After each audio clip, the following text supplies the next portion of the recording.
You didn't say.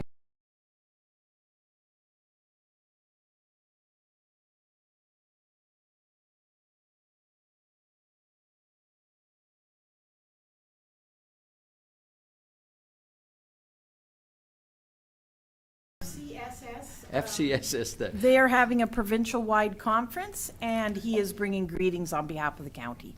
Okay, good. Then we'll start the meeting and welcome everybody here, and then we'll start with the minutes, not the minutes, the agenda. So any additions or deletions? No. Okay. Can I have a mover? Okay, John moved. Everybody in favor? Okay, that's carried. Then we'll move on to the council meetings of April 21st. Are there any errors or omissions in there? If not, you got an error or omission, or no? Oh, okay. You're gonna move it. Sorry, okay. Okay. I'd like to move the adoption of the minutes of April 21st, 2022. Okay. Thank you, Mark. So everybody in favor? Okay, that's carried. So you want to take over? Yep. We'll just move it.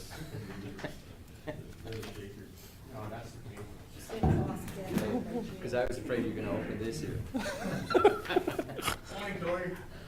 Good morning, everyone. Sorry, I'm a little bit behind. I was at the FCS Directors Conference bringing greetings this morning, and things were running a bit behind schedule, but it was nice to be there and be in person and to acknowledge the great work they do, so thank you. Sandman? So you did the minutes, Claus? Yeah. Okay. So we're on to delegation? Yep. Okay, we'll move down to delegations. Our first one, 9:30 a.m., Erin Crane from Lethbridge Tourism Lethbridge. Erin, please come forward.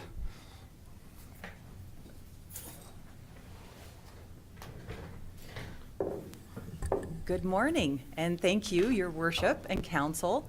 I'm thrilled to be here this morning, and thank you for the opportunity to come and present about some of the initiatives that Tourism Lethbridge is doing. I have up here on the screen our very first slide, which of course is the new Agri-Food Hub and Trade Center.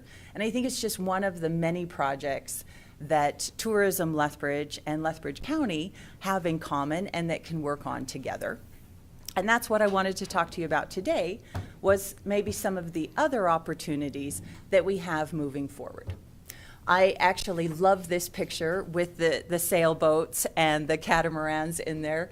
Mike Workington, the CEO over at the Agri-Food Hub and Trade Center, he is looking to make changes to this picture, and I'm going to be quite sad when it goes away, so I'm trying to use it as much as possible these days. One of the things, there we go. One of the things that I want to make sure that I point out this morning is that we are primarily funded by the City of Lethbridge. Last year, they were 70% of our total budget. The other 30% came from leveraging dollars through the provincial government and also through our stakeholder group that contribute to us to do more projects within the city. So last year, our Tourism Lethbridge Board completed a strategic plan. You can find this full plan on our website under the About Us section, but it is short and sweet and has bullet points, which I absolutely love, and it is defined by 4 key pillars. Those pillars are stakeholder engagement, brand development, economic growth, and organizational sustainability. And we put some actionable language to that as the Tourism Lethbridge team.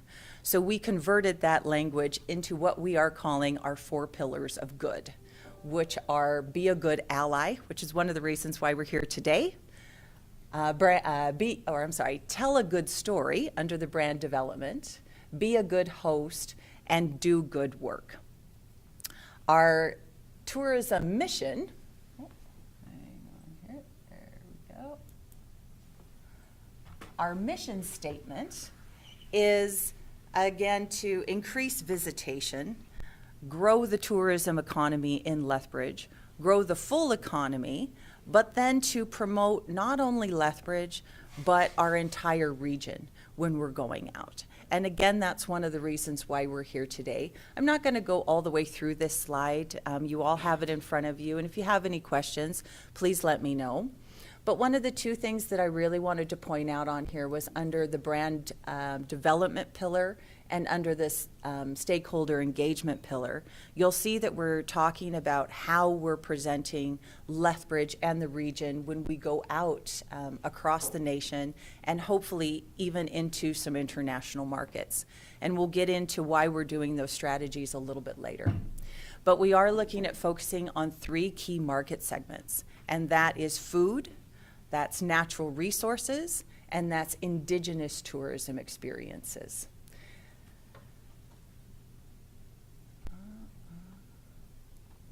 Oh, there we go. I figured out the roller. So earlier this year, we hired food tourism strategies. They used to be connected in with Alberta Ag and Forestries. And when some of those cutbacks happened, 2 of the gals went out and started their own business. And this is what they do. They work with destinations and municipalities to build their tourism, food tourism infrastructure. So we started with a food tourism workshop 101, and it had about 60 people in attendance, which was great. And they talked about 4 key steps. The first step is knowing your industry, and I wanted to make sure that I included some of these slides because I think they have some great information in here. You'll see the facts right up at the top about how important food is to travelers, and I don't think that this is going to be a surprise to any of you. We all travel. We all know how important food is. The second step is knowing your neighbors. And I think this is a really important piece. I do have another slide in here about Canada's premier food corridor because this is a big tie-in to that. And putting back on a bit of my economic development hat, we always look at investment attraction as, kind of one of those key things. But what we know in economic development is that your major job growth actually comes from business retention and expansion. It's the existing businesses that you have and ensuring that they are growing and bringing in new opportunities. And this is one of the areas that I think this food tour can really help with. Connecting those businesses so that we're not only going out into the world to promote them, but they're working to promote each other, which then, adds to the fact that everyone's just happier in the work that they're doing. They're happier with the services that we're providing them, and they're growing and expanding. Now, this is the slide that I wanted to spend a little bit more time on this morning. If you've heard Mike Workington over at the Agri-Food Hub and Trade Center talk, if you've heard David Goldstein, who is the CEO of Travel Alberta, talk, myself, we're all talking about the opportunity to attract high-value travelers. Alberta actually did a really good job during the pandemic of keeping Albertans within the province and having them travel around to the destinations here inside the province. But you can see that the average spend of the Albertans is actually about $200. The opportunity that we have, especially with that agri-food hub and trade center, is to bring in more high-value travelers, the other Canadians, the U.S. market, and the international market here into our region. And when we do that, look at that average spend. It more than doubles for other Canadians coming in. It more than triples for the U.S. and more than quadruples for international travelers. So this is the economic impact that we're talking about. It's not just about the number of people that are coming in, but it's the economic impact that they bring and how do we get them to spend more of their money while they're here. My worst nightmare is for things like the FCSS conference that's here today. If they come in and they sit at the Sandman Signature and they don't go out, they don't see anything else that happens in the region, they come to the conference, they sit in the conference center, they go back home, right? That is not what we're talking about here. We're looking at capturing that market and giving them things to do and showcasing our region as best we can when we have those opportunities. And that's a big part of what we're looking at for food tourism. So the next idea here, and Food Tourism Strategies has been doing a really good job about this. We held that very first workshop. And then they had another more in-depth training session, which had about 15 people, 15 businesses in attendance. And now they're going out and they're meeting one-on-one with the businesses and they're doing an assessment. And that's a digital assessment, a physical assessment, and what they're calling a tourism-ready assessment. And we had a session with them yesterday. And it's great to know that probably about more than half of those businesses are ranking very high on that assessment. They already have websites and social media in place. They already have good signage, parking lots, accessibility. They have all of those things, so they are already categorized as being tourism ready. If we brought in a tour bus from Japan of 30 people, these businesses would be able to support them, no problems, as of tomorrow. There are a few businesses that we still need to work with in order to get them to that point, and there's a few businesses that aren't even quite yet ready to even welcome visitors. So we do have a lot of work still to do. And that is the idea. Next up here is the slide about Canada's premier food corridor. You all know that the economic development agencies from Lethbridge, Lethbridge County, Coaldale, Tabor, and MD of Tabor have been working on this as a promotional strategy about the opportunities in this region. Again, a lot of that was focused on investment attraction, but this really ties into business retention and expansion. How can we have Canada's premier food corridor without having some kind of food tour that takes people and shows them all the fantastic things that we have going on in this region? And that's what we want to do. We have a driving application, excuse me, and it is a self-guided tour that will give you all of the stops to go to. You just get to follow it around the region.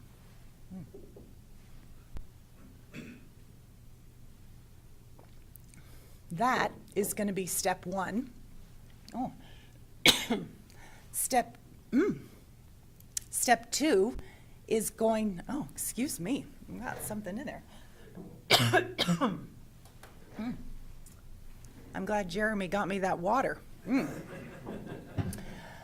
strong water. I know, yeah, he should have added something to it. Smiling, what did he put in there?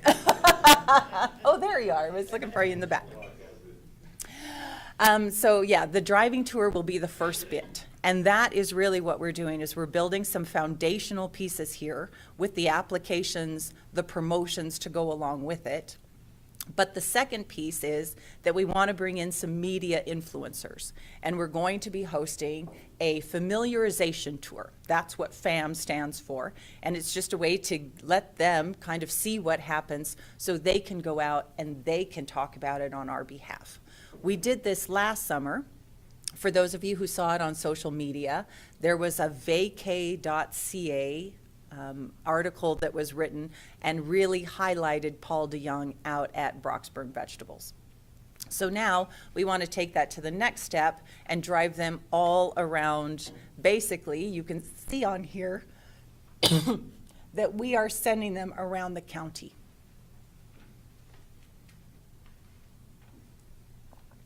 And the exciting thing about this, for those of you who know, when we track things, when we talk about job growth, workforce growth, everything comes to us as the Lethbridge CMA, the Census Metropolitan Area.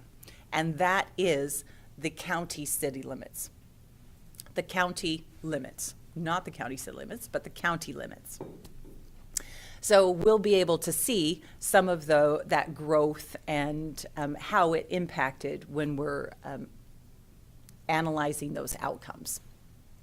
Is there a way, sorry, Erin, I just have a quick question. No. Is there a way when you're gathering that data that we could know how much was in the county and how much was in the city? Or is it just going to be the whole area? Not that I'm opposed to regionalization, I'm 100% for it. It's just that sometimes I think it might be helpful for us as a county to know that, to help the urbans, specifically the city, but also the smaller urbans, how much that is bringing into the region. I think it may be beneficial. Yeah. No, good question, Ann. And you know, I will be honest, we often get asked this same question at City Council, right? Because they want extracted out some of the city information. And it is difficult to do with some of the information that we do get from StatsCan, right? Because it comes aggregated as a CMA. Every once in a while, on a yearly basis, especially sometimes with the workforce numbers, we can extract that municipality by municipality. So on a yearly basis, I would say that yes, we can do that. And again, keep in mind that, you know, some of that StatsCan data is kind of overarching, and we always lean on it because, you know, year to year, it's a good way to benchmark. But one of the things we'd like to do is add in, you know, kind of our own outcomes and our own tracking measures directly with the businesses to find out the impacts to them. One of the examples would be Crystal Spring Cheese. You know, they've done a fantastic job, and they are very tourism ready. When we work with them on these tours and bringing in the influencers, what's that going to do to them? And then we can report back on that to you about, you know, what those actual impacts were. Same thing with Prairie Hill, same thing with Broke Pork, Little Gem, not quite tourism ready yet, where we've added them into this familiarization tour, but they are not yet ready to accept tourism on a day-to-day basis. It is one of the things that they're looking to do and applying into some of the funding programs with Travel Alberta right now in order to be able to boost that up. So here we are. Why am I here this morning? So the first thing was just to make you aware. We are coming into your backyard to do this in order to benefit Lethbridge. And Lethbridge will benefit from this because we are the hub for the region. We're hoping to get those hotel stays. We're hoping that everybody, you know, dines in Lethbridge and shops in Lethbridge. But this is where I think we can be a good ally. And we know that in high tides, all boats float. So if we can bring them into the city and then send them out into the region to see all the great things that are happening, I think we are all going to benefit. I'd also like today to ask for your participation. We know that we have highlighted a very small portion of the businesses that are out there, and your connections to those other businesses that maybe we don't even know about would be great to know. One of the things that continually comes up when we talk about especially that tourism-ready piece is that places like Crystal Springs, they're doing really well. But there are some others that are going to need additional parking, that are going to need better signage, or maybe better e-commerce systems or websites. And that's something that we need to look at and we need to be prepared for, because a lot of those businesses don't have that capital in order to make that investment. And I know there are some considerations around some incentives that the county is considering. We've also met with Community Futures, who does the business improvement loan, about could there be a specific tourism-ready business improvement loan for businesses that want to be attached in with this tour. So know that that's on the books, and there may be some potential opportunity there. The next bullet point is about your feedback and encouragement to others. I mentioned that we're building these foundational pieces. We're going to have the app. We're going to have the promotions in place. But there are going to be those that are going to come, and they're going to come to me, but they probably also will come to you and say, why aren't I on the tour? Why didn't they come and approach me, right? And we're a destination marketing organization. That's what we do. The other side of that is product development. And while we do a bit of that, we also encourage businesses to build their own and then bring that content to us, and we'll help them market it. So if you do hear of businesses, encourage them to consider partnering up with other businesses to create their own tour, and then bring it to us, and we'll put all of the plans in place. We are here to help, and we want to make sure that we do that, and we want to make sure that you know that we have the avenues to do that.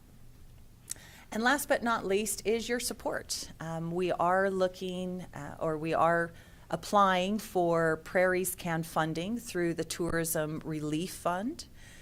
We also have an ask in to Travel Alberta to help us attract those high-value travelers. We want to get out into other areas of Canada and potentially, with some of our partners, look at going a bit broader than that. And I believe that with the Agri-Food Hub and Trade Center, we have the exact opportunity to be able to do that. And last but not least on here is assistance with education and marketing.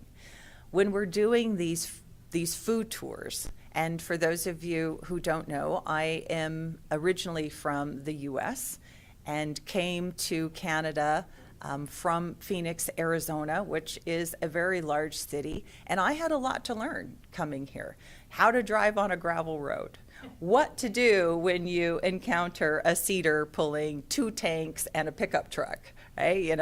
I remember the panic, of coming across things like that on a country road. And I think we have a responsibility to educate the people from the city that we are attracting down here to learn about how their food makes it from the field to the table. And I'd like to make it a little tongue-in-cheek. Anne, thank you for putting me in touch with Gary Sechrist, and we can look at what can some of those things be and help tell that story. So if you have any ideas on that, things that we need to get across to travelers, because some of it can be really fun, but I think some of it also needs to be serious about biosecurity and food safety. You can't get out of your vehicle and walk into a field and pick an ear of corn, right? These are businesses, so we do need to tell that story. And with that is the end of my presentation. There is a QR link here to my LinkedIn page, which is a great way to connect with me. Or again, you can find me on the About Us section of our website, along with our strategic plan and all of our past annual reports. So we've put them up to be open and transparent for all to see. And again, thank you, Your Worship, councilors. I really appreciate the opportunity to come in this morning, and please let me know if you have any questions. Thank you so much, Erin. Klaus? Yep. Well, Erin, thank you for being here, and thank you for the presentation. It was great, and it was short, but it was very effective. And I'm happy that you guys kind of picked up the slack a little bit of the funding that got taken away for that you're taking on the food tourism. And I'm really happy to see that like in your itinerary there, that you had the majority of them were actually rural area people, and that's what the county's got a lot to do with. And I think that just my opinion, I can't speak for council, but that that we can work together. I think that would be a great idea to to move ahead and see what we can do, because and especially in our agriculture industry, we know that a lot of the people that don't come from agriculture, we used to have everybody used to have a grandpa that had a farm or whatever. So a lot of people are so far removed from agriculture, from where their food comes from, and these are great opportunities, I think, to move ahead and the education part, of course, right? Yeah. Thank you. Definitely. Thank you. Anything else from council? John? Thank you. Yes, thank you very much for coming and giving us this presentation today. And I think it is something that is of high importance to make sure that we do highlight the region. A question for you in regards to the spending and the average spending broken down by Albertans, other Canadians, U.S. and internationals. Has there been any studies or information available as to why those numbers are so dramatically different? For the average spend? Yeah. Sure. A few years ago, we did a study specifically around conference and event delegations with Meeting Professional International and what is now Destinations International. And the differences between those come down to travel costs, but also come down to, and again, I'm going to call on many of you because you'll know these things. Sometimes when you travel within your own province, you know things so well that you become very savvy about, I know that this hotel is supposed to cost this much versus that hotel. Whereas if you travel internationally, that fades, right? You're on a holiday, you've invested in that, you get to that destination, and all of a sudden, the cost doesn't quite mean as much to you. And that's the opportunity we have. And that's what the traveler that we want to get.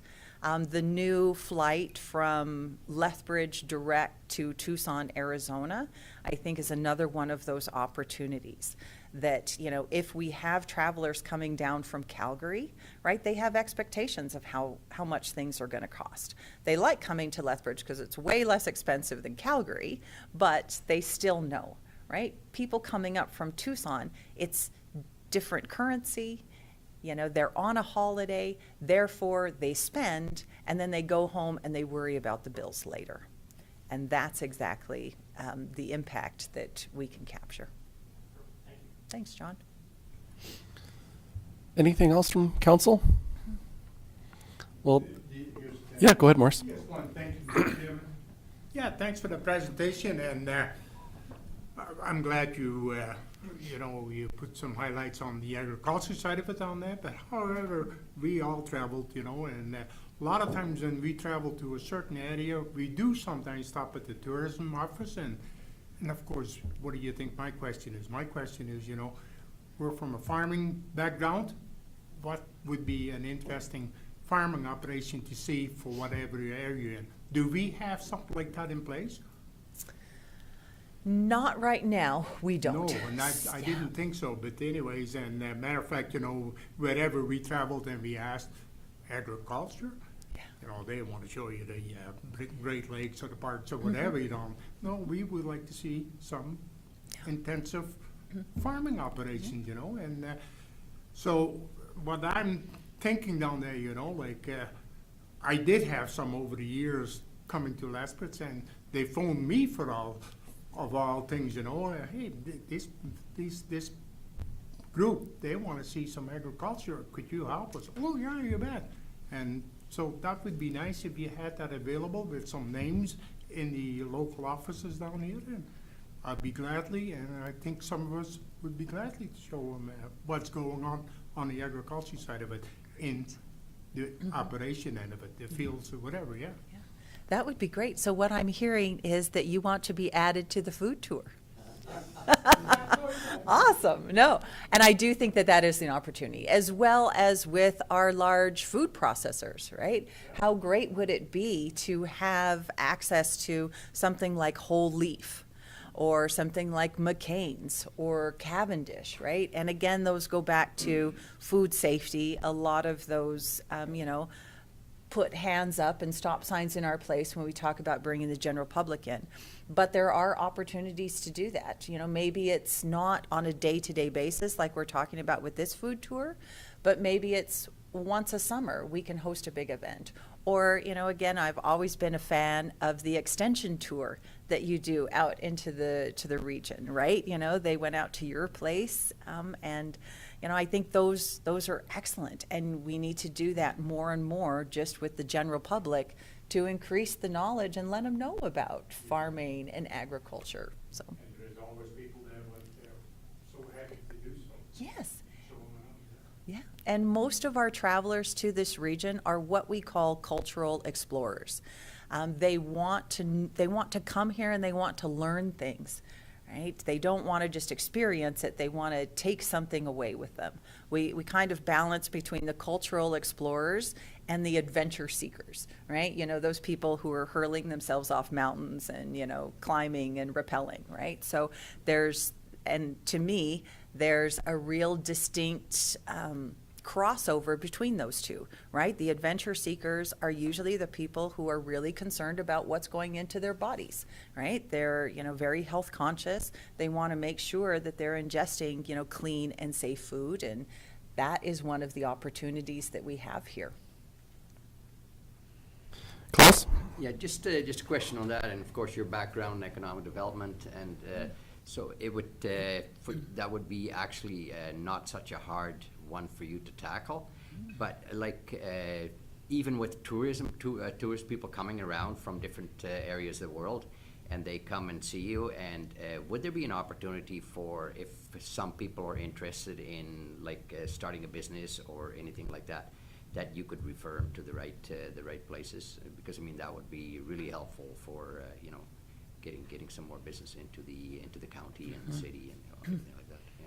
Yes, thanks for that question. And absolutely, right? A big part of this is job growth and business growth, right? There are going to be some gaps that we hopefully will recognize during this journey about what's needed. Maybe it's transportation, that we have people coming in from, the rest of Canada or even into the US, and all of a sudden we need more tour operators, that actually load you up into a bus and, take you around, because they don't want to have to rent a car or drive their own vehicles, right?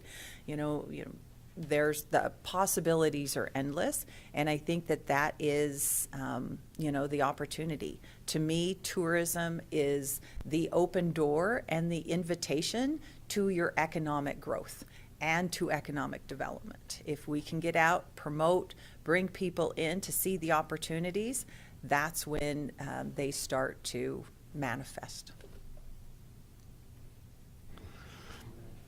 Thank you. Excuse me. Thank you so much, Erin.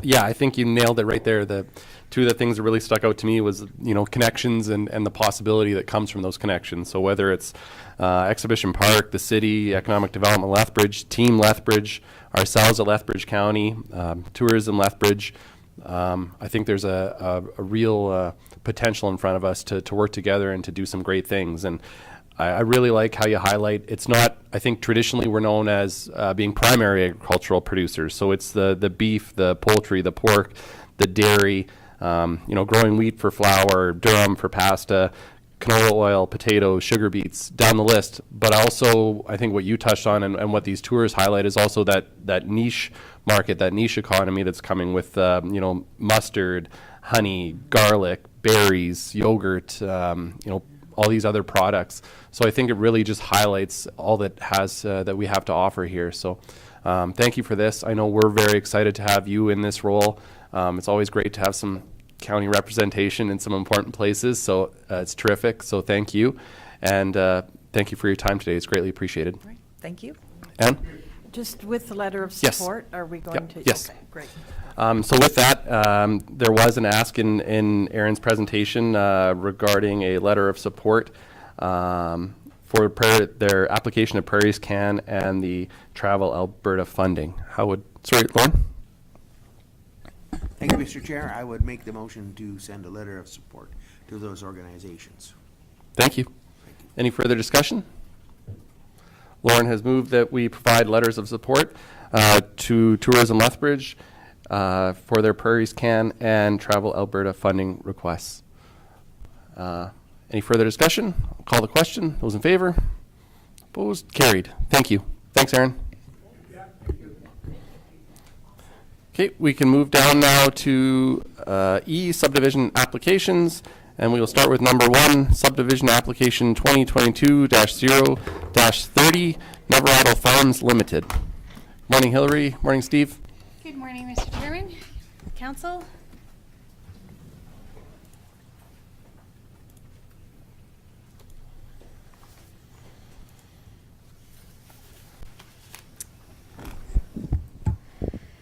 This first application that we have for subdivision is, as mentioned, it's 2022-0-030 for Neveridle Farms. This is an application to subdivide off a land that was previously redesignated to rural general industrial. This is the location of the future hemp straw decortication facility. And so that's kind of good, exciting economic news for the county, something a little bit different happening here. They have, I'll just for a context sake say they have applied for their development permit and it was issued this last week. So they will be probably starting on construction on the building because they have the zoning already appropriate for this particular facility in place. And so this is kind of the last phase in terms of their kind of their process for the planning side of it is to subdivide off this 5-acre piece. I will, with that. Hillary? Yes. Can you let us know where this is? Yes, I was just going to say that. Sorry. This is just south of Highway 508. So this is the Taylor Business Park to the north on Highway 508, and it's just to the west of Highway 4. So there's a little road that connects Highway 508 to this parcel here, so they have really good connectivity to the highway network moving forward. So with that, I will let Steve go through the planning comments and the recommendation. Hey, Mr. Chair. Good morning. As described, the application in front of you is another part of the process here to facilitate this agricultural hemp straw processing facility. The subdivision application and the proposed parcel in front of you is to align with the land area that was redesignated to the Rural General Industrial District by County Council back in June of 2021. The land is presently vacant with no improvements on it, but as Hillary mentioned, that they have started their development permit process to start constructing on there. As part of that process involves the preparation of an engineer's stormwater management plan that they're working with the county on, which would be part of the approval of the development. Most of the servicing aspects will be addressed through the development permit stage. For the proposal itself, they are just looking at using cisterns for water. Septic would be managed through a individual septic pump out type of system. They're not a high volume water user for this type of operation. The parcel itself, and part of this was covered with the previous council back in June at the redesignation stage, but the access is from the the west municipal road allowance, which is Ranger Road 20-4. Due to the proximity there to both Highway 4 and 508, the application was required to be circulated to Alberta Transportation. They have responded to the referral, and they have no concerns or objections, and have granted an approval to it since it's not directly accessed in the highway. The As part of the circulation process, there was no objections or concerns received on the proposal. This application it does align with the area of land that was zoned to the Rural General Industrial Land Use District. The proposed parcel size conforms with the bylaw at the 5 acres, which the rezoning was approved for. And as well, the proposal also aligns with the county's industrial commercial land use strategy, and then that this was an area that was identified for possible industrial activity due to the proximity to other industrial activity and the transportation corridors with the railway and highways 4 and 508 being in this area. So with that, overall the application does conform to the Rural General Industrial Land Use District and all the industrial subdivision policies. There was no objections or concerns received on the application. So I have recommended an approval to you on that basis. One of the aspects with this application is that they would have to pay a municipal reserve payment to the county on that 5 acres of land being subdivided. That value came in at $8,000 per acre, so that's about $4,000. The 10% of that that would be payable to the county, which would be one of the conditions of approval, along with the standard conditions of just taxes paid up to date, and development agreement entered into, the final plan of survey being submitted, and Fortis Alberta was the one utility agency that requested that they need an easement for this area. So with those 4 conditions and the municipal reserve payment would be the conditions on an approval if granted. Thanks, Steve. Lauren? Thank you, Mr. Chair. What was the one, I didn't quite catch that one about the utilities. What was that? The only utility agency that said they needed an easement was Fortis. So that's condition number 4 in the approval is to grant that to Fortis. With that, I would move subdivision application 2022-0-30, subject to conditions as outlined in the resolution. Thank you, Lauren. Lauren has moved the recommendation. Is there any further discussion? Lauren moved the subdivision application 2022-0-030 be approved subject to the conditions as outlined in the draft resolution. Call the question. Those in favor? Opposed? Carried. Thanks, Steve. We can move now to subdivision application 2022-0-038. Hobbs.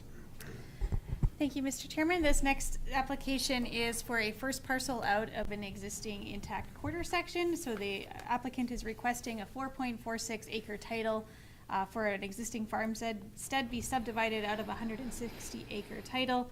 This particular subdivision does meet all of the county's subdivision criteria from the land use bylaw. And with that, I will pass it off to Steve for the planning comments and the recommendation. Hey, Mr. Chair, this next application should be a fairly straightforward subdivision application and taking the first parcel out for an existing farmyard in the very northwest corner of the quarter section. It is a developed yard that has a dwelling, some other improvements on there, a number of grain bins and such. As you can see from the photo and the diagram on the screen there, that the applicants are proposing to angle the very southwest corner of that parcel just to account for the irrigation pivot on the adjacent land there, so the two work together. The yard already has potable water in place just through a private hauled water system, and sewage is handled by on-site septic field that will remain within the confines of the property. We'll have no encroachments over the parcel there once we subdivide. They have existing approach in place there to the east municipal road allowance. In this area, as part of this application, there's no confined feeding operations or abandoned gas wells or historical resources or those sorts of things that come into play.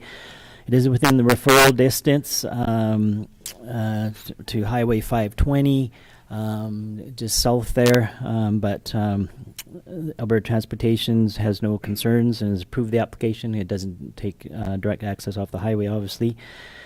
The applicant is requesting a 4.46 acre title for an existing farmyard in the very northwest corner of the quarter section. It is within the referral distance to Highway 520, just south there, but Alberta Transportation has no concerns and has approved the application. It doesn't take direct access off the highway, obviously. During the circulation, there's no objections or concerns received. None of the utility companies have requested any easements.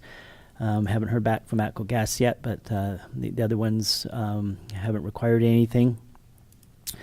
So as a first parcel subdivision, this does conform with the subdivision policies of the bylaw. Their proposed 4.46 acre parcel size, which is largely just the yard improvements there, compliance to the bylaw as well. So with that, I have recommended approval to you. And on this approval, on the draft resolution, it would just be the standard conditions of the taxes are paid and up to date, a development agreement is entered into if the county requires it, and there's just the blanket utility agency easement. I say the one we haven't heard yet from is ATCO. ATCO, and I guess Fortis as well on that. So.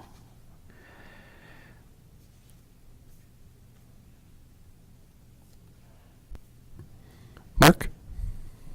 I would like to move that the subdivision application number 2022-0-038 be approved, subject to the conditions as outlined in the draft resolution. Thank you, Mark. Any discussion? Mark has moved subdivision application 2022-0-038 be approved, subject to the conditions as outlined in the draft resolution. Call the question. Those in favor? Opposed? Carried. Thanks, Steve. And our final subdivision application for today, 2022-0-060 MR Low Professional Corporation. Thank you, Mr. Chairman. So this last subdivision is an existing title that they're requesting to have it resplit. The resplit conforms with the county's subdivision criteria that allow for a parcel that's less than 20 acres in size to be resplit. They're requesting that their 11.25 acre title be subdivided to create a 3 acre title and an 8.25 acre title respectively, and both would be for residential use. This particular application is east of Highway 5, so just south of the city of Lethbridge and east of the Lethbridge Airport and our existing Duncan Industrial Park. With that, I will pass it off to Steve for the planning recommendations and any comments.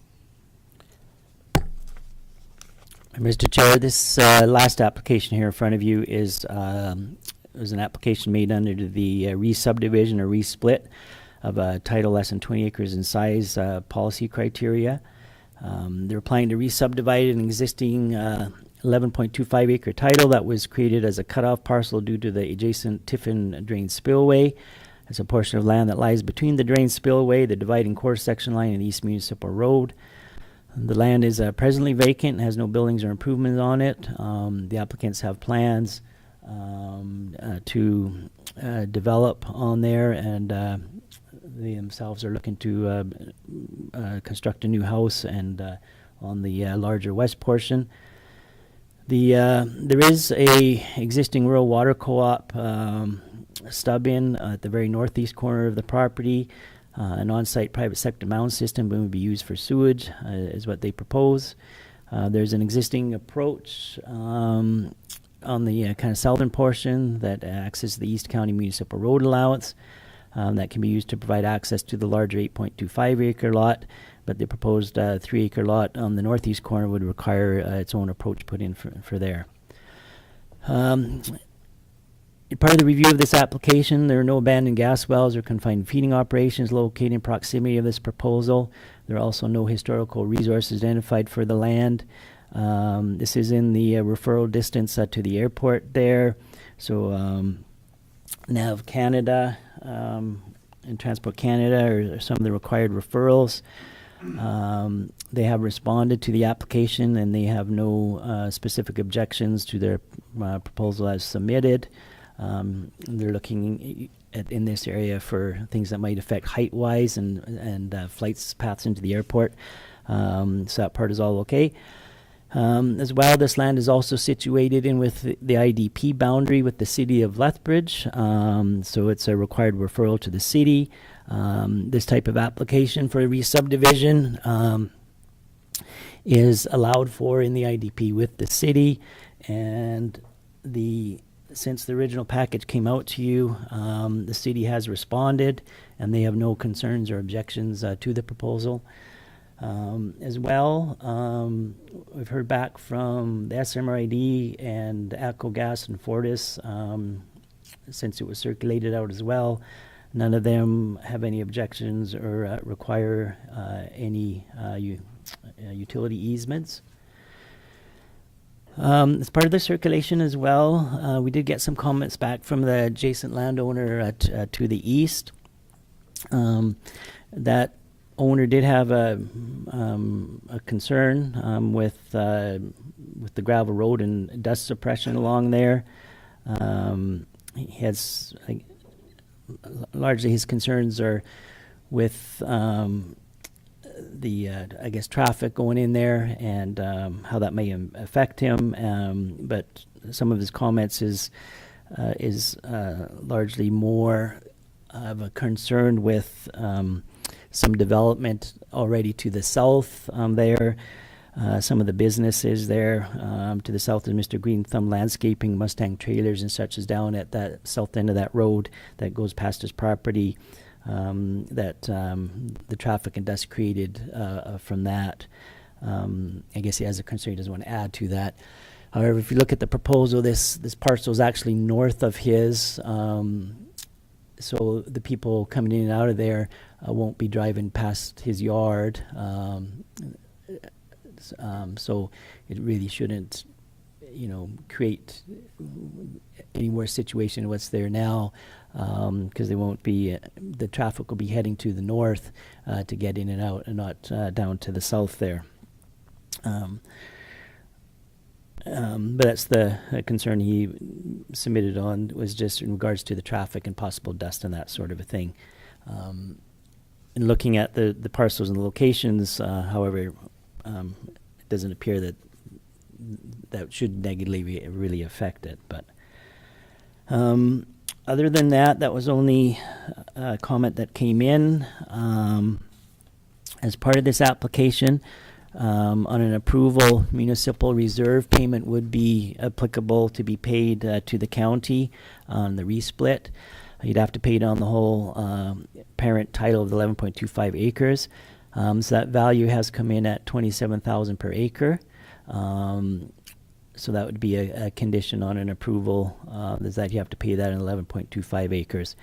And we had a discussion with the applicant earlier that he is aware that would be a condition if he proceeded on that. So with that, this application, it does comply to the county's policies for a resplit of a title, a re-subdivision of a parcel 20 acres less in size. The proposed parcels and their sizes comply with the bylaw. Generally, too, the application conforms to the county's land use strategy to consider infill development and subdivide existing areas with minimum servicing needs and where utilities are available, such as gas, electrical, those such as things, rather than prime agricultural land. So on that basis, I have recommended approval to you based on the conditions of that municipal reserve at $27,000 per acre be paid on the 11.2 acres of land provided to the county. And then the conditions of the taxes being paid up to date. Number 2, that the development agreement be entered into with the county. The third would be that he'd have to have a final plan of survey submitted here. Fourth would that he'd have to have a soils analysis completed on the land with favorable results. And the fifth condition was the blanket utility agency condition, which we have heard from all of them now, and nothing is required on that. Thank you, Steve. Lauren, first. Thank you, Mr. Chair. So when you talked about conditions and make the conditions of the soil testing, are you in reference to the ability to build a house, or what does that mean? Because if you look about where the bulge in the line is there on 6 Mile Coulee, many years ago, there was a feedlot down below there, and they've since filled it in with dirt from the city of Lethbridge. I'm kind of concerned, as we already had some slumping issues in another area of the county. What would that study cover off and tell you whether you could build there? Well, I think the study would cover off, the fact that the soil testing, the Yeah, Mr. Chair, on the soils analysis, they can be twofold. One, to ensure that there's the composition of the soil and the makeup of clay, sand, those types of things, is suitable for whatever type of septic treatment system they propose.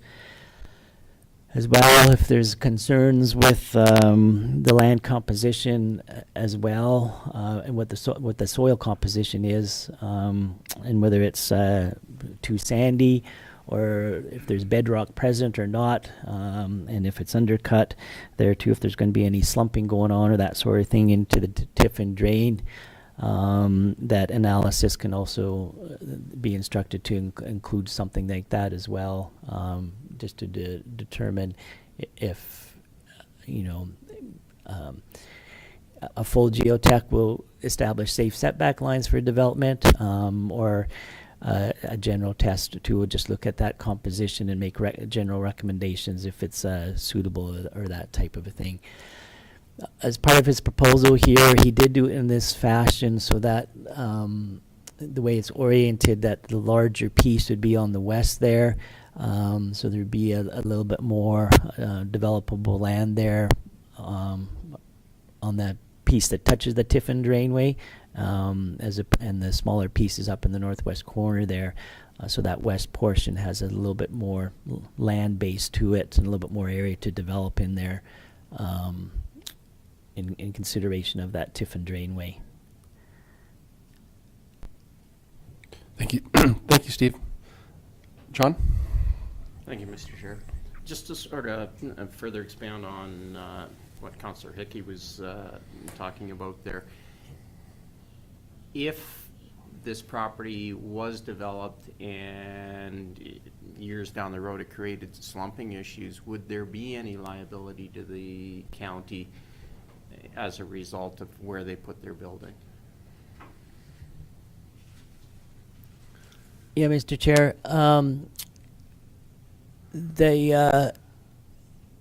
I guess a couple of things on this one. A couple years ago, the county did take and it's registered there in the county's name, a wider strip of land for the Tiffin Drainway. So that was expanded in there from what it was previously there to account for some of the Tiffin Drain issues, if you want to call it that. So that was widened in there, and that strip was taken into the county's name. As part of depending what their plans are for the house here, also at the development permit stage, Hillary in the development department as well, depending on his plans and where he exactly wants to site that house, which we don't know exactly at this point. That will come with the development permit.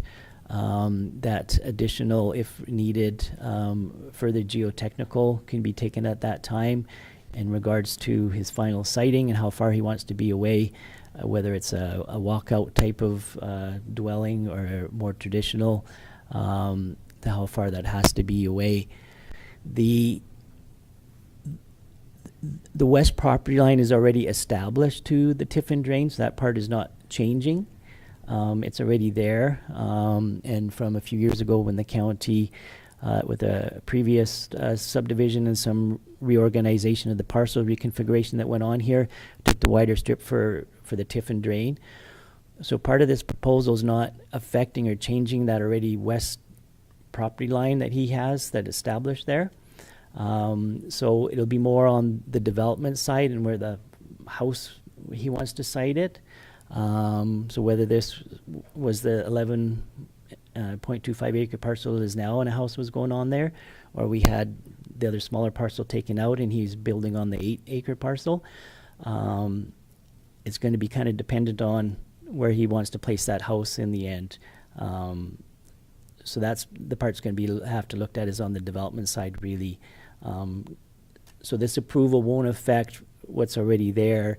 And going back to kind of the initial question of sloughing or that sort of thing, because that west property line is already established, and we're not changing that as part of the subdivision application. You're creating a little parcel up in the northeast corner. So it's going to be more dependent on the development stage of where he wants to place his house and what he's doing there.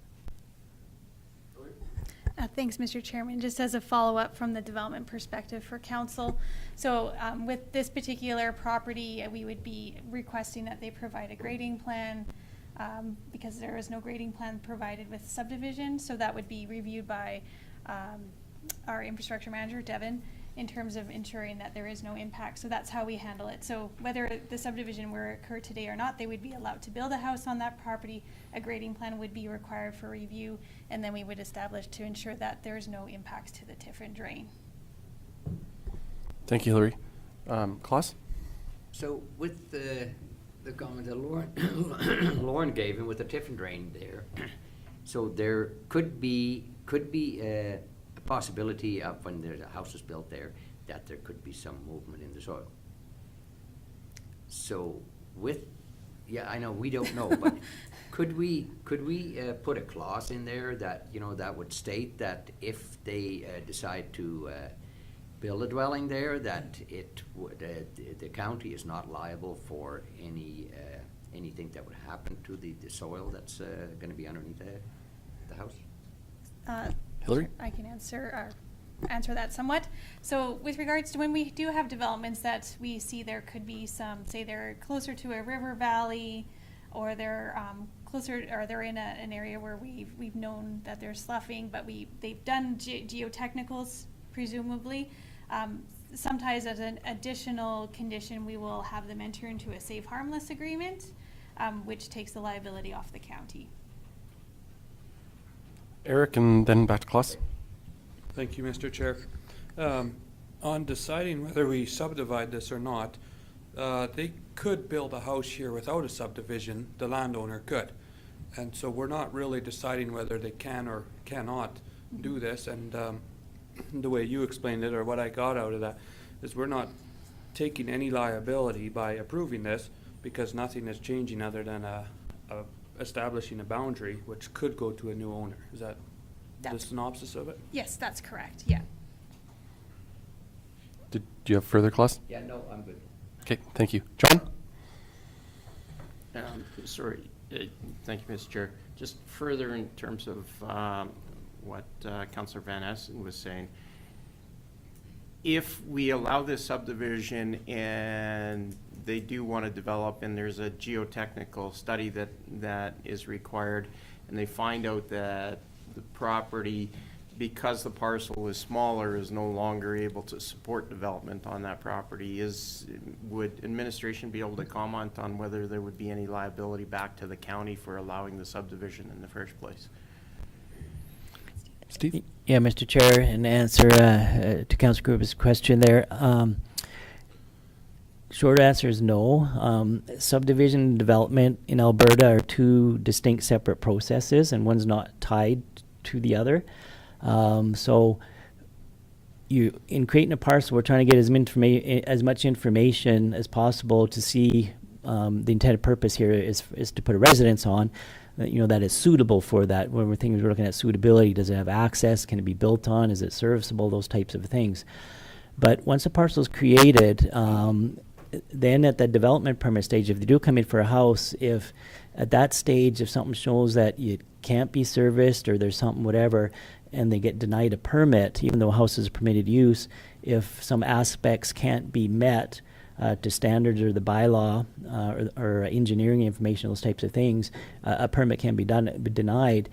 The land it can still be used for other things, whether it's passive agriculture or some other types of activities that don't require a house on there. The zoning on the land comes with a number of uses besides the dwelling. So on the application at subdivision stage, we're basing the application on what they're proposing, and you're determining suitability on that. But once that title's created, it's not bound, the development's not bound to the parcel. That's reviewed at its own time and its own merit, and whether it's suitable or not. And if it's not, a permit can be denied, and an applicant can't come back and say, oh, you approved the subdivision, so you had to approve the house. It's in Alberta, they're two distinct and separate processes under the planning law and the subdivision development regulations. So they can't come back and and say the county is to blame or sue you because you created a parcel that they can't put a house on. John? Thank you, Mr. Chair. Given that information, I'd like to move that the subdivision application number 2022-0-060 be approved, subject to the conditions as outlined in the draft resolution. Thank you, John. John's moved the recommendation. Is there any further discussion? John moved the subdivision application 2022-0-060 be approved, subject to the conditions as outlined in the draft resolution. Call the question. Those in favor? Opposed? Carried. Thank you, Steve. Thank you, Hillary. And with that, why don't we take a 10-minute break and return at 10:45. Thank you.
Okay, we'll call the meeting back to order, and we'll continue down to department reports. G1, Community Services. G1.1, Planning and Development Department, first quarter report 2022. Hillary? Thank you, Mr. Chairman, Council. So I wanted to just bring forward my first quarter report for your information, and then if you have any discussion after that, that's great. So the Planning and Development Department takes direction from our bylaws, the county bylaws and guiding documents that have been approved by yourselves at County Council, which include the Lethbridge County Municipal Development Plan, our intermunicipal development plans, the land use bylaw, various area structure plans, and then also our strategic plans, so our group country residential land use strategy, our industrial commercial land use strategy. Those are all things that the Planning and Development Department look to when looking at any planning or development applications. The Planning and Development Department manages the issuance of development permits, amendments, and updates to the land use bylaw, any planning projects that arise, intermunicipal relations and referrals, road closures and licenses, land sales and leases, and the enforcement of the land use bylaw and any other planning bylaw regulations. So in the first quarter of this year, we completed the review of the completed the review and approval. County Council approved the municipal development plan on March 10th of this year. So that was the major project that I had been working on for the last year, and it wrapped up in March. With regards to development permits, from January to March, 50 development permit applications were received. This was a significant decrease from 2021, where we saw 84 development permit applications submitted. I think this is just a correction of the development permitting, like the numbers, because we're kind of back down to where we were probably, I would say, in 2019 in terms of numbers. The 84 are the last year was, I would think it would be an anomaly just in terms of the built up, people were kind of holding off on permits and from 2020, and so 2021 was a bit of there was a lot more coming in. 45 development permits in that same time frame were issued. One was refused, and 13 applications were under review in the first quarter. And this, so just so you know, that the number of permits issued also includes those ones that were received right at the end of 2021. So that's why, if you're doing your math and you're like, hey, those don't add up, that's kind of what's going on there. This, so applications that were issued were mainly, as usual, for residential purposes and accessory buildings. We did have some commercial industrial permits come in. This includes not only new structures, but also additions to existing facilities or changes in commercial and industrial use. So if you had a bay in a building and they went from a welding shop to maybe some other use, maybe they turned into a mechanic shop. So those are also permits that come in under that particular category. And then we had some agricultural buildings, so farm shops, hay sheds, pole barns, and 4 signage permits. For building permits, our building permits are issued by Park Enterprises.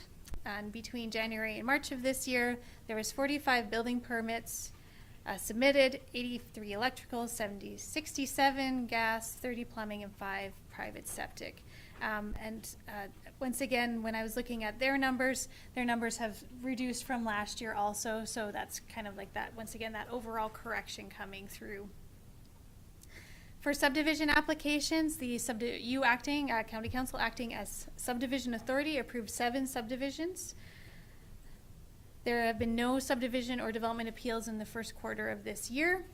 I used to like to. Yeah, thank you, Mr. Chairman. The number one down here on the bottom down there is private septic disposal systems. Mm-hmm. What is that all about? Do you need to apply for that if you want to dispose of it? So that's when we have, through the chair to Councillor Zeenstra, when we have a new residence and people are putting up a new residence, they have to install a new septic system. So that's what those are for. So when they're putting in their tank in their septic field, there's a permit to ensure that, you know, it's being put in and installed correctly. Like me, you gotta ask a permit to dispose of it. No. No. No. Just ensuring that that's where, like when we're talking about septic systems and looking at or soil suitability, that's part of that process too, making sure they're putting in the right system for the type of soils that are on a specific property. Then moving down, so we had as I mentioned, no subdivision or development appeal board hearings in the first quarter. We do have that one road closure application that has been submitted to the county for review. That's in the Lafarge Hudson Pit area. They're looking at doing a road closure in there, and I will be bringing that forward for a public hearing, I do believe in June of this year. And with regards to intermunicipal relations, so far we are working on the new Lethbridge County Town of Coaldale intermunicipal development plan. So we've had one meeting at the beginning of March with the intermunicipal development plan committee members on both sides, which set the direction. So that will be worked on mainly by myself. The Old Man River Regional Services Commission will be doing the mapping component for that, and I'll be working with the town's Planning and Development Department, so that would be Cameron Mills and Melanie Messier. And so we're working on that this year, so you'll probably see updates as we go along for that, and the committee members will be coming to a couple more meetings to address that. So with regards to financial impact, I do typically just comment on our revenue from Park Enterprises, because that's a contract that we manage. So for the first quarter of this year, the county received $23,743.85 in revenue from Park Enterprises for the issuance of the safety codes permits. This is down from what we saw last year. Once again, just that correction in the number of permits coming through the system. Just for clarification, Hillary, when we budgeted for 2022, did we account for the correction? Yes, when I talked to Jennifer about the budget, we always kind of are a bit conservative, and we knew that last year was an anomaly probably, so we didn't budget aggressively in terms of those revenues coming in. Thank you. So I think we should be good. So with that concludes my first quarter report, and if there is any additional information that County Council would like to see in there, just bring it through Ann, and she can travel that through me too. So I'll put it back to you, Mr. Chair. Thank you, Hillary. Council, any questions? Claus? I'll move the Development Department first quarter report of 2022 for information. Thank you, Claus. Any discussion? Claus has moved the first quarter planning report for planning and development for 2022. We'll call a question. Those in favor? Opposed? Carried. Thank you. Thanks, Hillary. G1.2 Group Country Residential Development, access to municipal potable water systems. And I believe this is a report for information. Is that correct, Hillary? That's correct. Thank you. Thank you, Mr. Chair. So as the discussion of potable water kind of, we have different conversations in different areas about what that means, industrial, commercial. I do believe Devin has something on the hamlets. And then I wanted to bring forward and discuss this with senior administration about group country residential developments and access to potable water. So this is just for information, and if there's further direction, then we'll go from there. So, Go ahead, Morris. did you have a question? Did you want to read it all yourself? I was gonna move you to water rate. I don't have to read it. Hillary? Thank you. So county administration is aware that there are a number of large scale, so more than 4 country residential developments under development within the county. So those are where we require an area structure plan. So consultants come and talk to us, or some of them have been approved already by county council over the years. At this time, none of them are able to meet the requirements for potable water as outlined in the group country residential land use strategy. And I will explain that as I go on into this conversation. So with regards to some background information, so first I wanted to just identify what we know from the water co-ops, and I think this information is kind of evolving, but this is what we know today. In conversation with the water co-ops, there is a water license issue with regards to access to potable water for existing and future residential developments. This includes single lot farmsteads and also group country residential developments that are occurring. Based on the water units currently allocated in the county, there is no more license available to provide new water units to existing and future development. The watershed is closed and access to more water license is very limited, if not non-existent. So that's kind of the status from what we understand of the water co-ops. From a perspective from group country residential developments, there are currently a number of country residential lots in the county that are vacant. According to our 2020 group country residential land use strategy, there were 124 vacant country residential parcels. This is a little bit lower since we have had some development happening over the last 2 years, but it kind of gives you a perspective. There's a number of lots that are available out there. There are also a number of landowners who are looking to apply for large-scale country residential developments. So that's, I mentioned that more than 4. And then there are some that have been approved, but they're waiting for access to potable water from the water co-ops. The group country residential land use strategy states that any development over 4 lots is required to tie into a municipal or co-op water system. This was justified as new residents typically want a higher level of service, and there would be a decreased impact on county roads, and this water source is more reliable in the long run versus having a dugout or irrigation treated water system, wells, which I'm sure many of you are familiar. There's not very many wells in the county, or hauled water. Applicants of group country residential developments have been provided this information and are informed that they will need to address this requirement. If they propose other options, administration would provide this information to County Council when you're reviewing those applications, and would recommend that the plans align with the county strategic plan. So if they were saying, well, we're going to do something different than what the strategic plan would say, we would bring that forward to County Council for your consideration.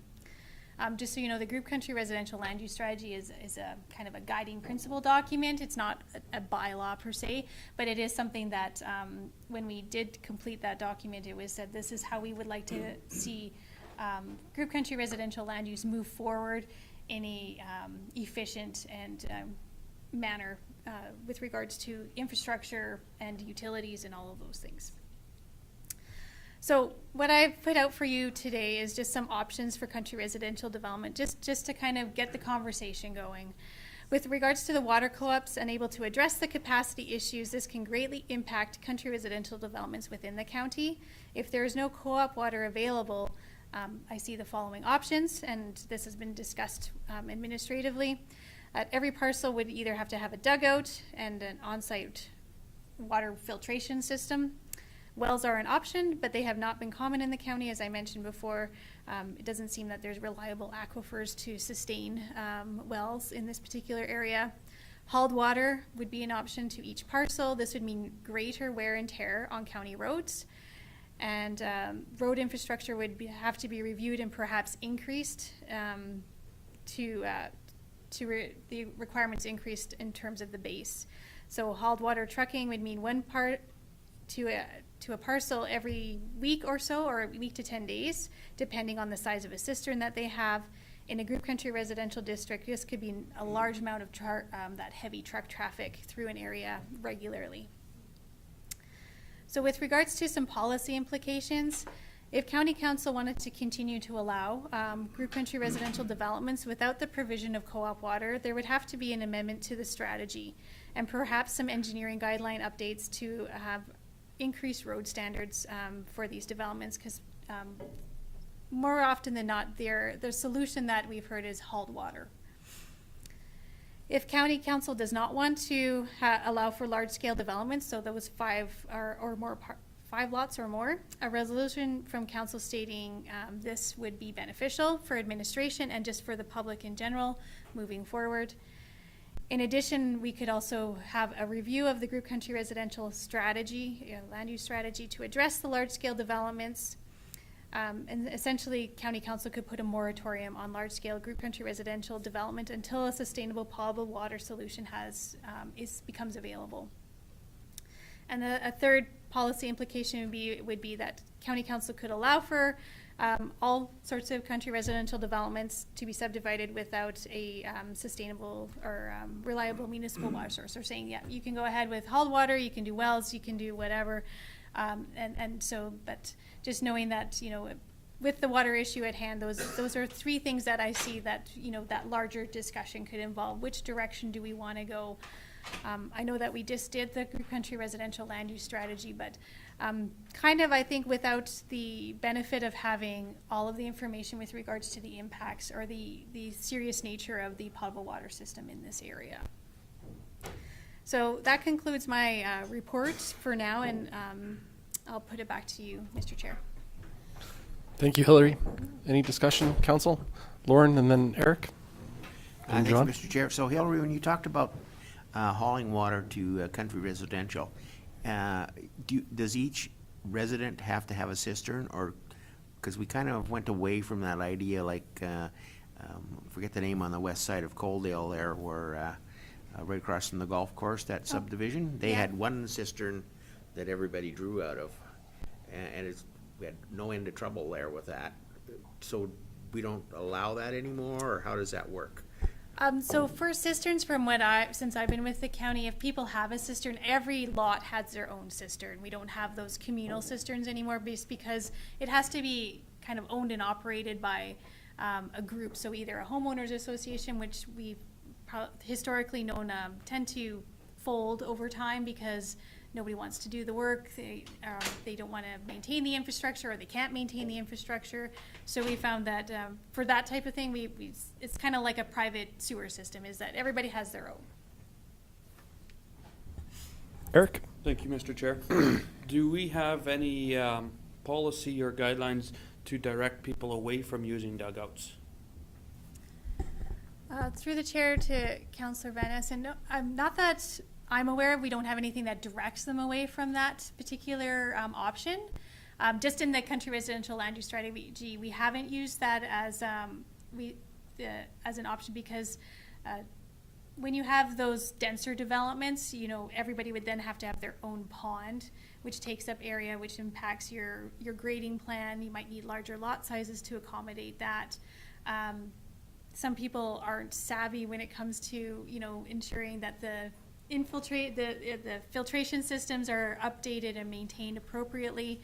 Lots of rural folks are used to those types of things. When you get those country residential where you're getting that quasi-urban nature, there can be problems with that. And it's not that they can't use them, but it's we've seen that these issues tend to creep up over time, and then people are demanding, oh, I want to tie into the municipal water system. Well, there's no capacity. John? Thank you, Mr. Chair. Water is one of the main staples that we all have to deal with here. And I mean, it is something that has been on our radar over the last few months anyway, and it's definitely something that is in need of addressing. And ideally, having everybody hooked up to a municipal system in a utopian world would be great. There are a number of different systems throughout the community here. Myself, I've got a drip system, so I'm limited to the amount of water. My municipal water goes into a cistern anyway. It was prior to being hooked up to the co-op, hauled. There are literally tens of thousands of country residential subdivisions throughout the province that are on cisterns, and they haul water. There's a number of them that actually haul water in and sewage out. I understand that, you know, a slight increase in traffic for hauling water with heavy trucks it's just something I think that at the end of the day, if we're going to grow, we need to accept that that's just the reality of the life that we're going to be dealing with here, so that we can increase our population, increase the quality of life for our ratepayers, and move on. And it's been done in multiple other municipalities. And I also sort of want to make the point of a loaded water truck or a loaded cattle liner really doesn't have any significant difference in impact on the road. A loaded truck is a loaded truck. If it's a gravel truck, if it's a cattle liner, if it's a milk truck, and these are all traveling on our roads anyway, and we have a responsibility to maintain our roads at a point where those vehicles can travel safely. So, I see this as something that, not ideal, but I think, moving towards a cistern, if we can't supply them with a hookup to a potable water pipeline, it's just an inevitability that we have to accept. Thank you, John. Klaus? Just a question, the water hauling that we do have, is that an unlimited amount that we can do, that there's no restrictions on it? Because it's still the same potable water coming from the same source as the drip systems and everything else. So, or do we have some kind of a quote on that one, or? That was, thank you, Councillor Vanderveen. That was something that I had, I think we kind of thought about too, but we hadn't looked into that directly. But it is something to consider. I mean, the water is all coming from the same place. Is there enough water to support more development, generally speaking?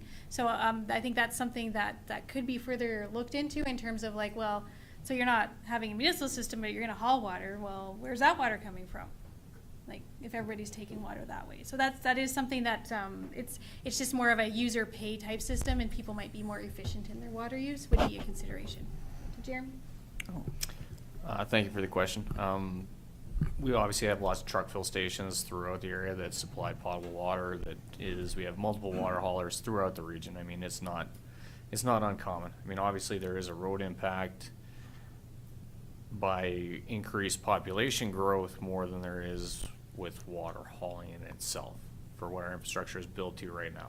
If we saw thousands upon thousands of population growth without potable water lines to their homes, obviously we would see a change in the impact on the roadways essentially at that time, but that's also why we make infrastructure adjustments as we go along. Same thing as everything, the vast majority of roadways in this area were built for small trucks, and now we got Super Bs. That's the reality of growth, is that we have to accommodate growth. But as far as the water situation that we're in right now, we have lots of access to potable water for the co-ops have quite a few individual customers. There's 500 plus in the North Co-op region. There's 800 plus in the South Co-op region, and then we also have truck fill locations that are somewhat strategically located in denser population areas, so people have access to be able to haul water. Thank you, Jeremy. Anne, and then Lauren, please. Just for council's understanding too, the reason that we brought this forward is that you're right, water is something we've really been talking about. This is a small piece, but we really need to have the broader discussion of how much water availability is in the region. And I know Reeve Campbell and I have been working with MLA Newdorf to talk about a regional water strategy. So this is one piece that we need to look at. And then, of course, Devin's going to be coming forward with his Hamilton infrastructure study. But I think we need to really think about water and lack of or capacity of water in a really holistic manner. And that's something that it will take time to get this committee together, but I think it will be a very worthwhile endeavor. Thanks, Anne. Lauren? Thank you, Mr. Chair. So just a couple of things that this brings to mind. I think if you don't use potable water to irrigate your lawn, it's going to be much more efficiently used.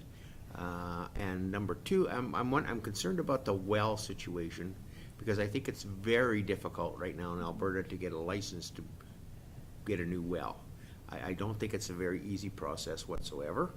And the third thing, I don't think that the water license, other than maybe perhaps on the north side of the county, is tied to the co-ops for truck fills.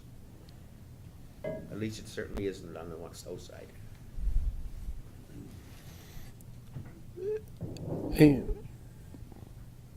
Anything further? Klaus? Do you have Jeremy? Sorry. I just want to have just one more thing. Yes, as far as the truck fill stations, those are run by, we have one that's run by the Regional Water Commission, which is the McCain's Coaldale one. That's the 43rd Street one. And then the rest of them are, I mean, some of them are service, but they are primarily county infrastructure. Town of Colehurst is fed through the town of Colehurst and so on. Just one more small note, when we did pass the road ban policy a few years back, one of the items says, when we are in a road ban situation, domestic drinking water may carry on axles of that roadway up to 80%, and that's a provincial guideline during any ban season. Thank you. Klaus? Yeah, thank you, Mr. Chairman. So the idea, and I don't think you mentioned that, the communal dugouts, have we got any in the county? Because that would be a kind of a solution for the irrigation of lawns and all that kind of stuff, that you don't need the potable. That would ease in on the potable water use. Thank you, Councillor Vanderveen. We don't have any, we have some stormwater management facilities that have been used for irrigation purposes. It's not our desire to provide that, because the infrastructure is something then that the county has to take over. I guess in our business park, Broxburn is one example where we've used raw water for irrigation purposes. In residential settings, less so. If they do want to propose that, then we've told them that they have to maintain and manage it. Once again, then it comes to this homeowners association, which tend to collapse over time. And then the county is kind of in a position where we're forced to take over the maintenance and of those facilities over time. And then what if the irrigation lines don't work? Who's fixing those? There's, as long as it's done by like maybe a condo association would be a better use of that, because those have bylaws, but we don't see very many of them in the county, because somebody has to end up paying for that irrigation water to go in that pond and then for the maintenance of it. Thank you, Hillary. Anything further from council? John?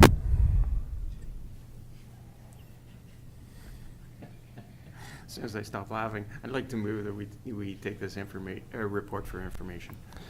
Thank you, John. John has moved the grouped country residential development access to municipal potable water systems report for information. Any further discussion? Call the question. Those in favor?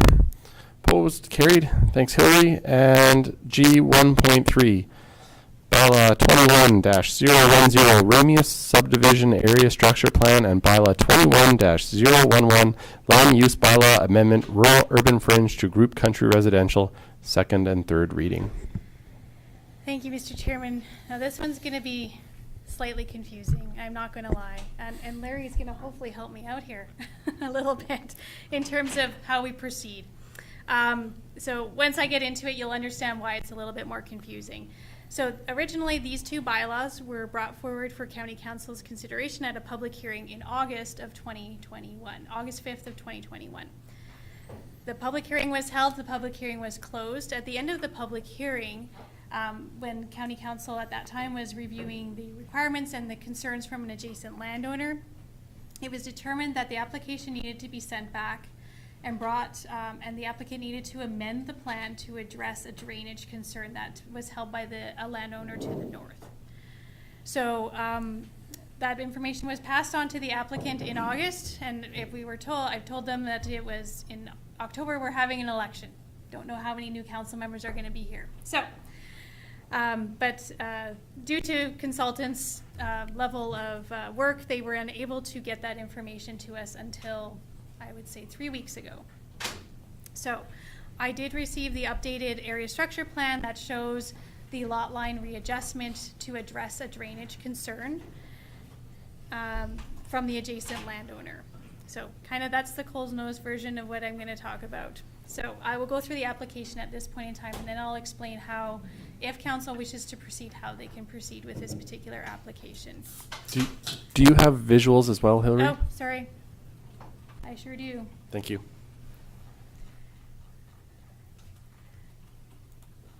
I'll bring up.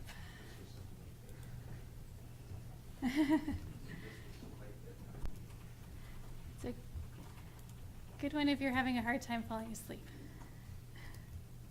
So I'll just pull up these maps from the report itself, just so you can kind of see the area, and I'll explain where this is at, just so the rest of council is aware of what's going on. So an application was made to redesignate 2 parcels of land within the county. These 2 parcels of land are located just north of the town of Colehurst on Range Road 223 and Township Road 94, otherwise known as the KIP Highway. The redesignation and area structure plan were required as per the intermunicipal development plan with the town of Colehurst, where any further subdivision requires that an area structure plan be created for an area, not just a single parcel, so that there is some thought into the future subdivisions of kind of what we called a sub area within the town of Colehurst IDP. And so they submitted that application. It meets all the terms and requirements of the intermunicipal development plan and also the county's current municipal development plan and previous municipal development plan at that time. So a review of the applications were completed by the Planning and Development Department. It meets all the requirements in that the lands are considered poor, non-agricultural lands that are less than 20 acres in size. The proposed subdivision would not fragment any current high value or high quality agricultural land. There are no constraints or conflicts with adjacent land users. It's all in an area where we see a lot of existing acreages, residential acreages. The future subdivision is small scale and will not require any additional infrastructure to support the development, in that it meets the group country residential land use strategy, which I was just talking about. The applicant submitted a stormwater management plan as required, and it was approved by the county's infrastructure manager. At the time of the first reading, there were some things that needed to be addressed in terms of the public utility. They had proposed a public utility lot, which we told them was not required in this subdivision. So that was removed and forms part of the area structure plan that I presented to you today. The 2 bylaws were advertised in July of 2021, and the public hearing was held on August the 5th. After that public hearing, as mentioned, the County Council sent that application back to the applicant to amend the plan so that the parcels could be reconfigured in a manner to retain an existing drain and remove the requirements of any piping. This was a concern of the landowner to the north. He was at that public hearing and he expressed his concerns, and County Council considered that, and thus sending the application back. The applicant submitted the revised drawings to ensure that the natural drain would not be changed and that the future subdivision property lines would align with that drain, so that it was a subdivision that would conform to the existing geography of the land. As this public hearing was held prior to the election, only those council members who were in attendance at that public hearing can vote on these 2 bylaws and render a decision. Those 3 councillors are Tory Campbell, Councillor Lorne Hickey, and Councillor Claus Vanderveen. Morris was absent at that particular meeting. That's why he's not in that list. If County Council wishes to include all of council in this particular decision, a new public hearing would have to be held. So that's where it kind of gets a little bit tricky. There is a quorum of council today. All of you are here today. But in terms of this moving forward, you can make a decision on this application, but only those 3 members are allowed to actually vote, either in favor or in opposition to this particular application. So the alternatives that I have recommended that this bylaw be read both bylaws be read a second and third time, as it does meet all the requirements of the plans, the county's strategic documents and plans that are in place. But the alternative would be that County Council as a whole here today may require that another public hearing be held in order for all of County Council to hear the bylaws and make a decision on them. So this would mean that all of County Council would obviously have the opportunity to vote on it. The con side to that would be that it would delay the approval of the application submitted, as the bylaws would have to be re-advertised and a new public hearing date established. So with that, I will turn it back to Mr. Chairman to have a discussion with Council. Thank you, Hillary. Lynn? Thank you, Mr. Chair. So this is probably a question for Larry. How does that work? Because 3 is not a quorum of council. Yeah, we're ready. Well, here it is. No, thank you, through the chair to Councillor Hickey's question. We didn't ask for legal advice on this. You know, we certainly could do that, but I think Hillary noted a full council is here, so quorum is present. There's just happens to be a section in the Municipal Government Act, and Hillary referred to it. It simply says, when a public hearing on a proposed bylaw or resolution is held, a councillor must abstain from voting on the bylaw or resolution if the councillor was absent from all of the public hearing. So in this case, it's down to a simple situation where only 3 members were present, and based on the Municipal Government Act, only 3 members are entitled to vote. But in our opinion and assessment and discussion, that's still legal because a quorum is present. Just happens to be, it's sort of shrunken down, and there's 3 members who can vote. The vote could go 3-0 one way or 2-1 another way.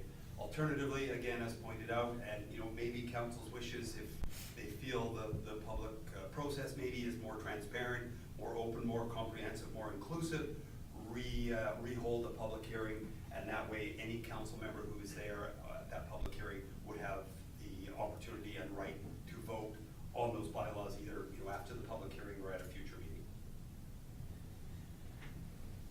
Thank you. Thank you, Larry. You're welcome. John? Don't sit down. Thank you, Mr. Chair. So, this particular point in the legislation, the MGA then overrides the main principle that as a councillor, we have to vote on every decision put forward. So this is the exception to the rule then, if I'm to understand that correct. Absolutely, yes. This is one of the exceptions. Another one, of course, would be pecuniary interest, where you have an investment in a business that's being considered for a contract or something like that. But absolutely, this, I think it's black and white to us.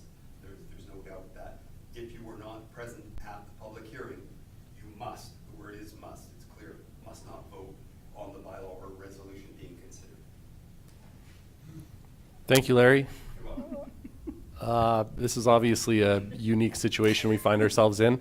As one of the people that was here at the public hearing, I can, from my limited recollection, as Hillary noted, there were concerns from both council and an adjacent landowner regarding the natural drainage and the potential impact of that. Pipelining, I believe, was an option.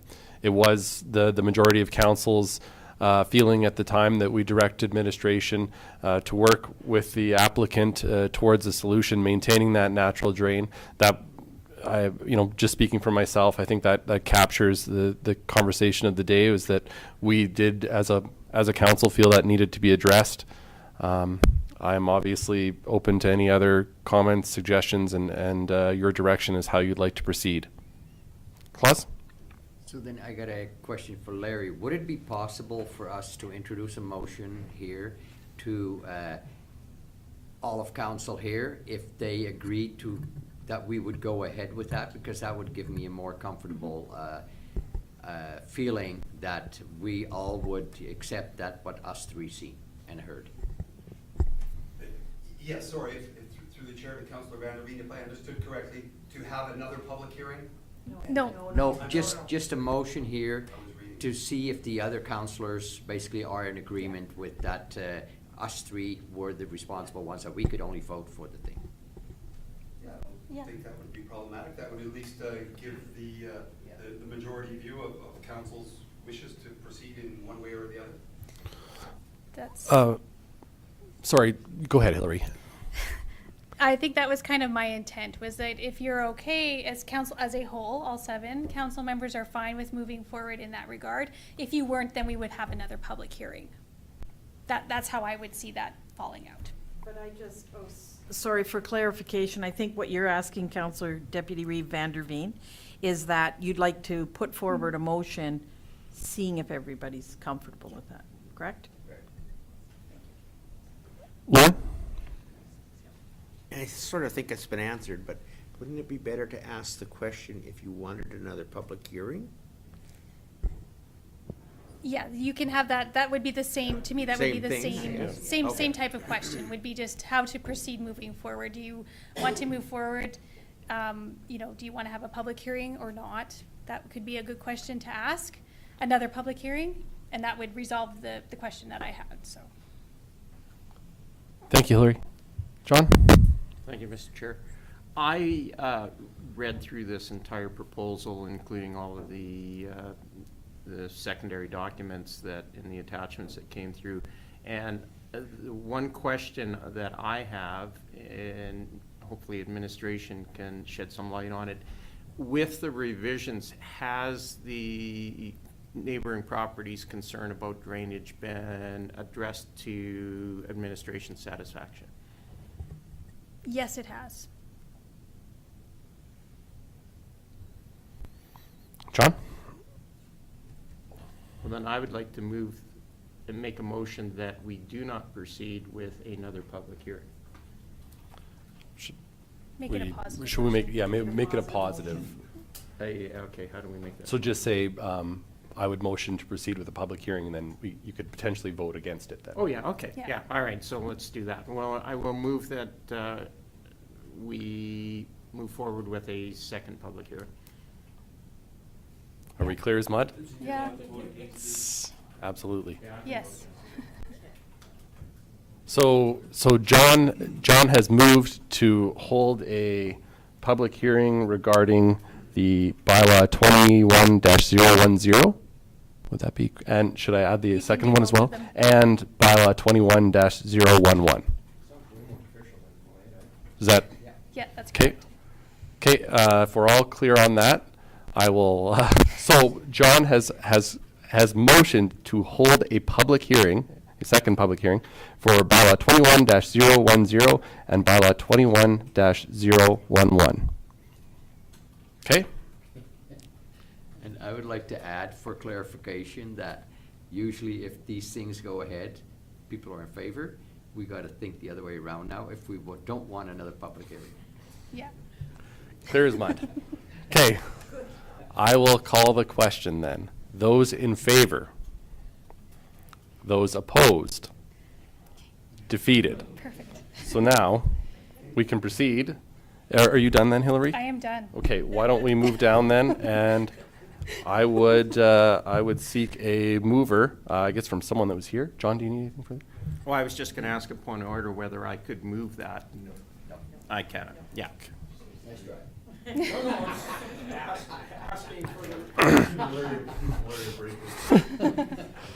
Okay, so then,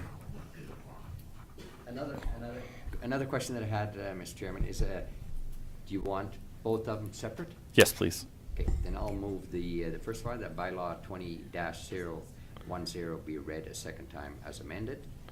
Okay, so clause is moved, bylaw 21-010 be read a second time as amended. Any discussion? I will call the question. Those in favor? Opposed? Carried. Now for third. Thank you, Lauren. Third reading of bylaw 21-0-10 be read for a third time. Thank you, Lauren. Lauren has moved third reading of bylaw 21-010. Call the question. Those in favor?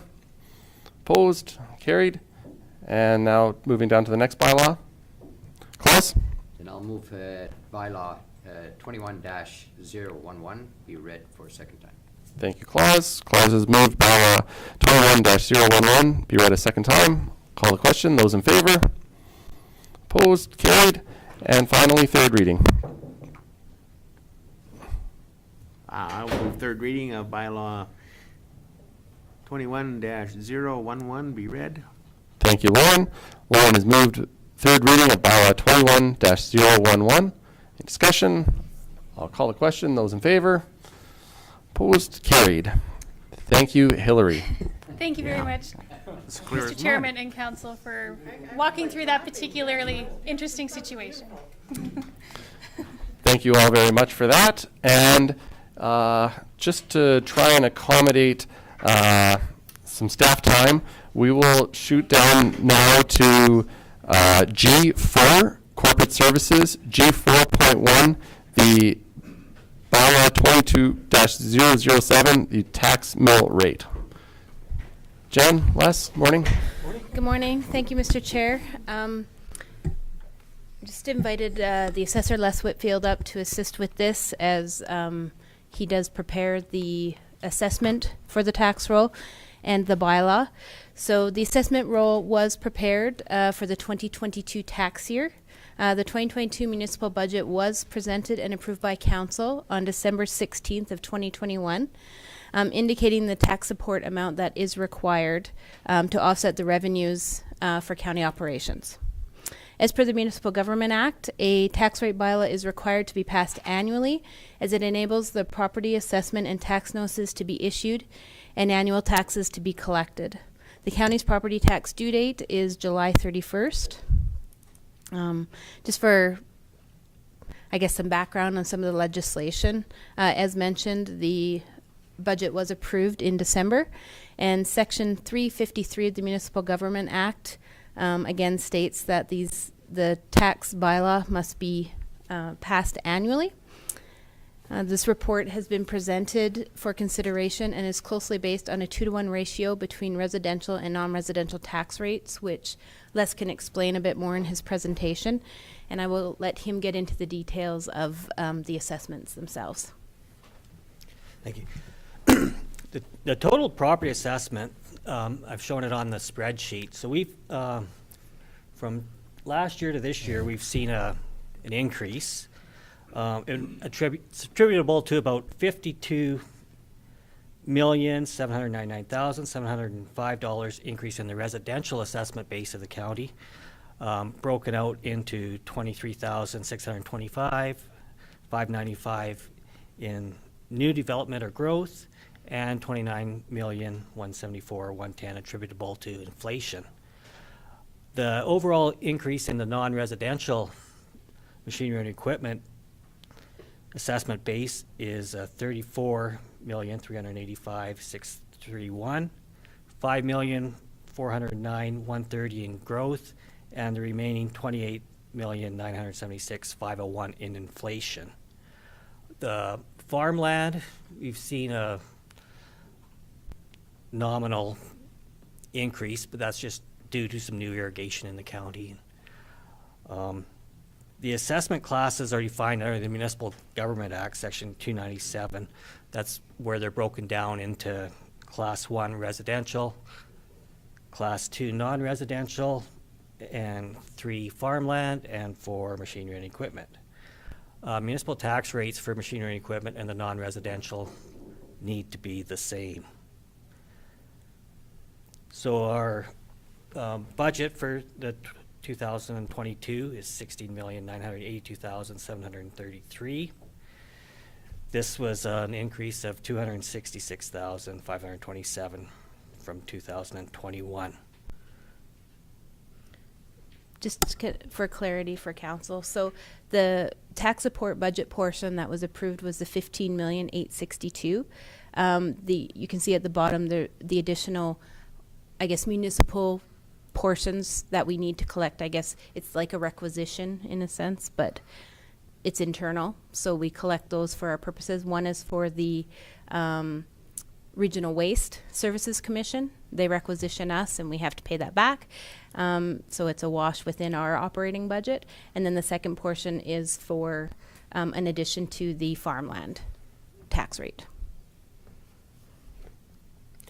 So yeah, so what we're proposing here in the bylaw for the tax rates is a 21.825 for farmland, 4.1696 for residential, 8.3393 for the non-residential.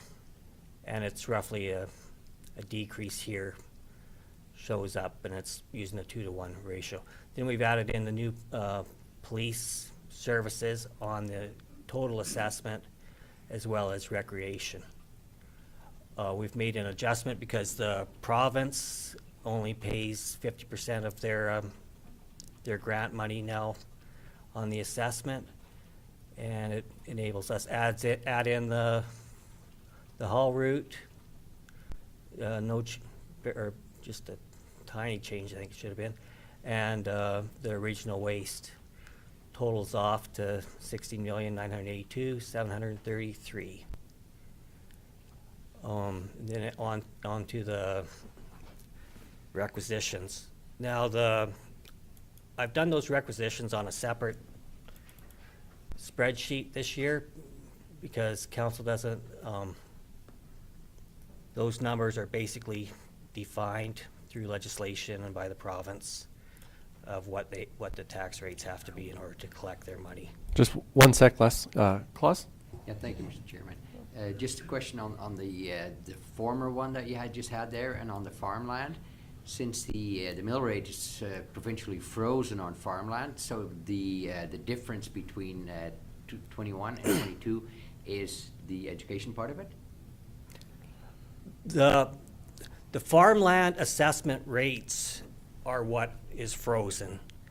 The tax rates vary because basically where our increase in the farmland comes from is when we lose money if through subdivision or development it's no longer a farmland assessed acre, or if they purchase water and it becomes an irrigated parcel. That's where our growth goes. That assessment will change significantly on a quarter section.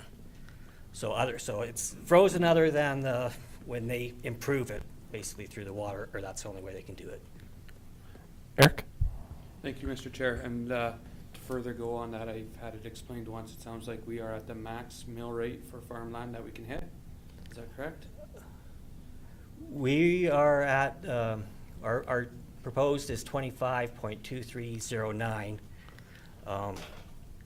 We are, as far as I could see from last year's research, the highest in the province. I think the next one was at 19. It accounts for, this 25.23 accounts for basically 3,366,000 out of the, plus the 600, or the 519 out of the 6, so it's about 24% of our, of the segment that we collect from. So basically we're taking 24% from the farmland property tax base. Jen and then Eric? I think as part of what you're asking there, Councillor Van Essen, the ratio between, as per the Municipal Government Act, of what you can have between a residential and there's a percentage gap there. Because at the time that legislation was brought in, we already had this separation. We can stay at that, but we can't further exceed it. Okay. I think if that's what you were asking. Yeah, it's Yeah, because I know is there they more did adjust. headspace and there isn't? Yeah. So we have that, we have to stay within that now. Yeah. Sorry, Les, thank you. Nope, yep, nope, no problem. Yeah, so I don't know if there was any, on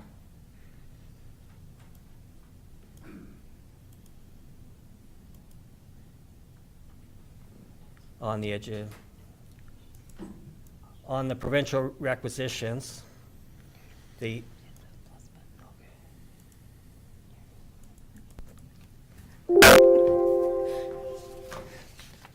was, I do want to address them because they did go up. So there was an increase by the province again for education. They increased their tax rates, which they had frozen them the last couple of years due to the COVID. But this year they went up, and then the assessment base going up, direct increase, resulting in quite a change in the collection from 5,458,596 to 5,848,077. But again, these rates are prepared using the assessment and the requisitions sent to us by the province, so they're included in the bylaw.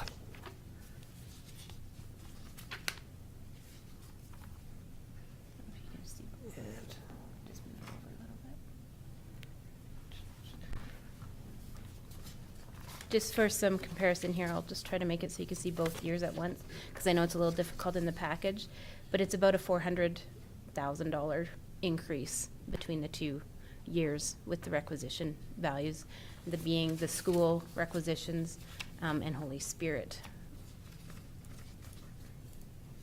So that's an increase of 7.14%, right? That's correct. That's a lot. Yeah, it is.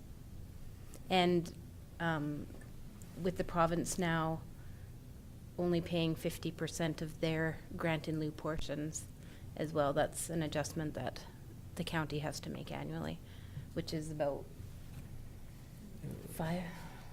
Yeah, 500,000, 500,000, I it's think. in around $500,000. So that's We've picked up. significant as well. So that's been accounted for within these assessments. Okay, yeah, and I guess, yeah, and we're asking for to pass 3 readings of the tax rate bylaw today, so we can. Les also I can do, prepared yeah. just a quick example for councils, just to take a look at, that sort of shows what these tax rates will look like against different properties throughout the county. So there'll be some residential, non-residential, farm. What else do we have? You have He'll explain it when he gets to it.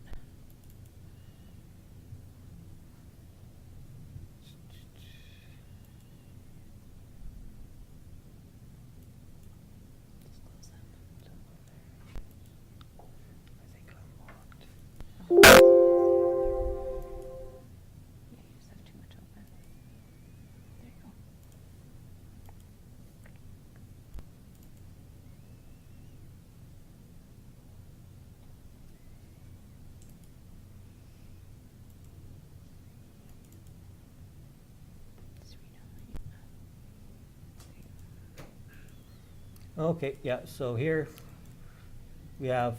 Let's make it bigger.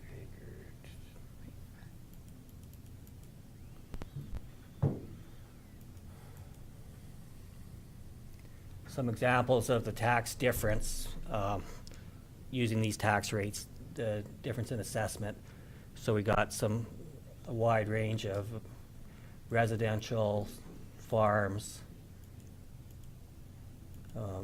acreages, hamlet properties.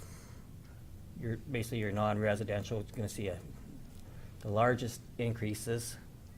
So a value of an $800,000 commercial business, $300,000 commercial business, the $2 million, and the irrigated farmland quarter and the dryland farmland quarter.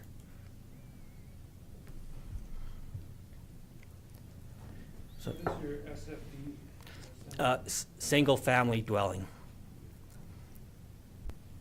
And IND is just industrial commercial. RET was a retail commercial, just separated out for reporting. And Yeah, I think that's everything, Mr. Chairman, other than if you've had an opportunity to review the tax mill rate bylaw, all of the information with regards to the rates that have been presented are included in there, so we can collect. Thank you, Jen. Thank you, Les. Council, any questions? Not, how would you like to proceed? John? Thank you, Mr. Chair. Just one comment. So basically for our average ratepayer that owns a $500,000 house, the property taxes this year past are going to go up about the cost of a tank of fuel. yeah, For an average pickup truck. Yeah, there is an example there where there Yeah, was some $121,000. completion of some development, so it was not fully developed in the previous year. That development's completed, so that's where that, kind of hike is there, or spike, but. more of an abnormality than Yeah. your typical on the But 2,900. otherwise, yes, the average is, between $100 and $160, I guess. Erin? I think too, for a visual learner like myself, it's really easier if we could have maybe pictures rather than spreadsheets, especially if we're doing a public engagement piece, so it's a little clearer exactly what's happening. I'd like to see pictures for everything. John? Yeah, thank you. And further on with my comments, then I would like to move that the 2022 tax mill rate bylaw 22-007 be read for a first time. Thank you, John. John has moved the 2022 tax mill rate bylaw 22-007 be read a first time. Any discussion? I'll call the question. Those in favor? Opposed? Carried? Second reading? Claus? I'll move the second reading of the tax mill rate bylaw 22007 be read for the second time. Thank you, Claus. Any discussion? Call the question. Those in favor? Opposed? Carried. Thank you. And to proceed to third reading. Eric? I'd like to move that council proceeds to consideration of third reading of bylaw 22-007. Thank you, Eric. Any discussion? I'll call the question. Those in favor? Opposed? Carried. And third reading. Ron? Thank you, Mr. Chair. I will move that the third reading of the tax mill rate bylaw 22-007 be read for a third time. Thank you, Lauren. I will call the question. Those in favor? Opposed? Carried. Thank you, Les. Thank you, Jen. Council, and thank you for accommodating me today. Thank you.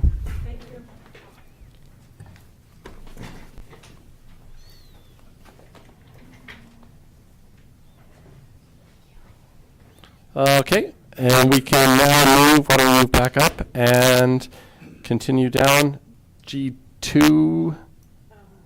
Oh, sorry, Ann? That's okay, no problem. Just that, a thought that this might be a longer discussion about the Hamlet studies. Okay. And so maybe we can move down to G3.1 because we're very close to lunch. Okay, then why don't we do that? G3.1, the 2022 Revision Agricultural Service Board Level of Service. Jeremy? Good morning, council. Thank you, Mr. Chairman. Bear with me.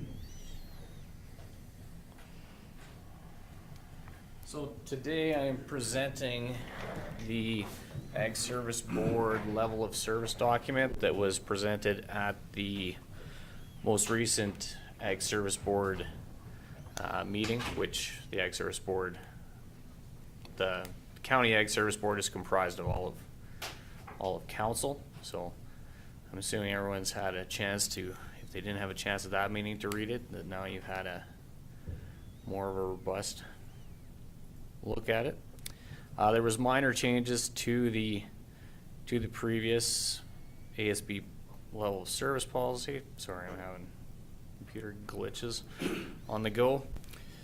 So as we created the level of service document to formalize the activities performed by the department, the document mirrors our ASB grant agreement and sets a baseline for the level of service that is provided through all of our operational activities in conjunction with the legislative requirements we have under the numerous acts, so that being the Pest Control Act, the Weed Control Act, and the Animal Rights Act. Sorry, not animal rights, animal, I can't remember the specific name of the legislation. Anyway, each year as the budget is set, the level of service document will be brought forward to council with revisions.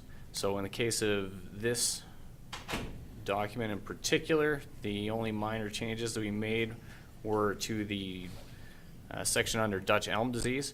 As you can see, previous policies that we amalgamated essentially under this level of service included everything from weed notices to chemical spills to surveys on different agricultural things, Norway rat, coyote, skunks. Anyway, numerous different policies were amalgamated in this.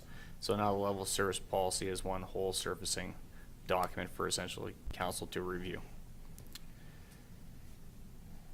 Some alternatives that we could look at. Council can direct changes to the level of service to administration at any given time. These would obviously have to be brought forward to council for approval and discussion at that time. This could either increase or decrease the service levels and increase or decrease the budget accordingly. As far as the financial impact, the budget for 2022 and beyond is contained in this policy already. The level of service changes through council direction, and the ASB grants are dependent on this established level of service provision. The level of service document further clarifies and details the deliverables expected by the Ag Ministry. So my recommendation for today is for council to adopt the 2022 ASB level of service document per recommendation from the ASB committee. Thank you, Jeremy. Council, how would you like to proceed? John? I'd like to move that the council approve the 2022 Agricultural Service Board level service document from the Agricultural Service Board Committee recommendations.